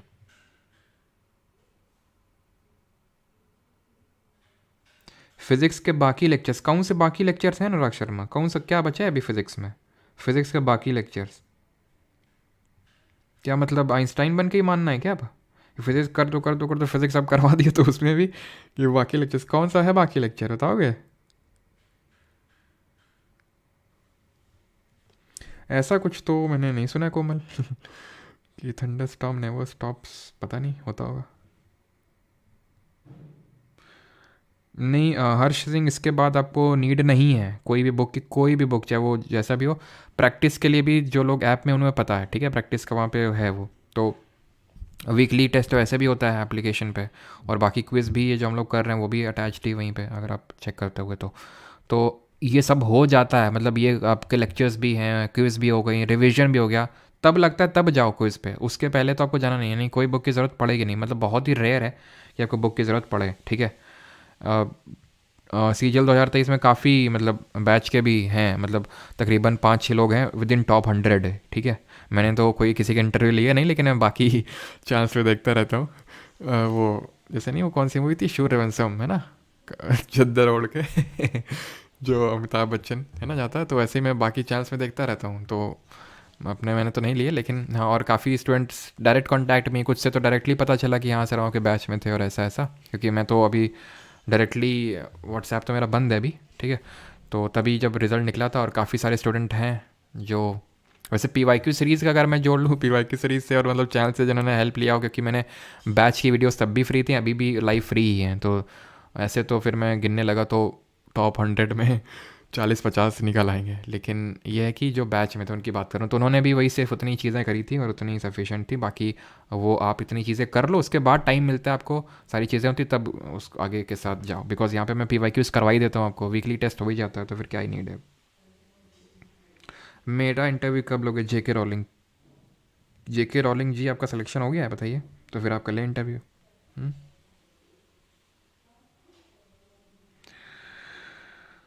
सर आप फेस दिखाइए नेपच्यून, वो सिलेक्शन जो जो लेता है ना सबको फेस दिखता है और जब सिलेक्शन ले लो फिर। पंकिट्टू क्या रॉन्ग बता दिया नेपच्यून ने क्या?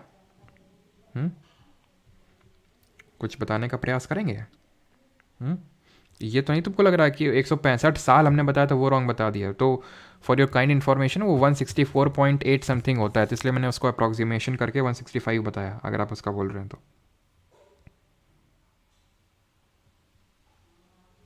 चलिए भाई, थैंक यू सभी को, धन्यवाद, मिलते हैं कल 6:30 पे मोस्ट प्रोबेबली।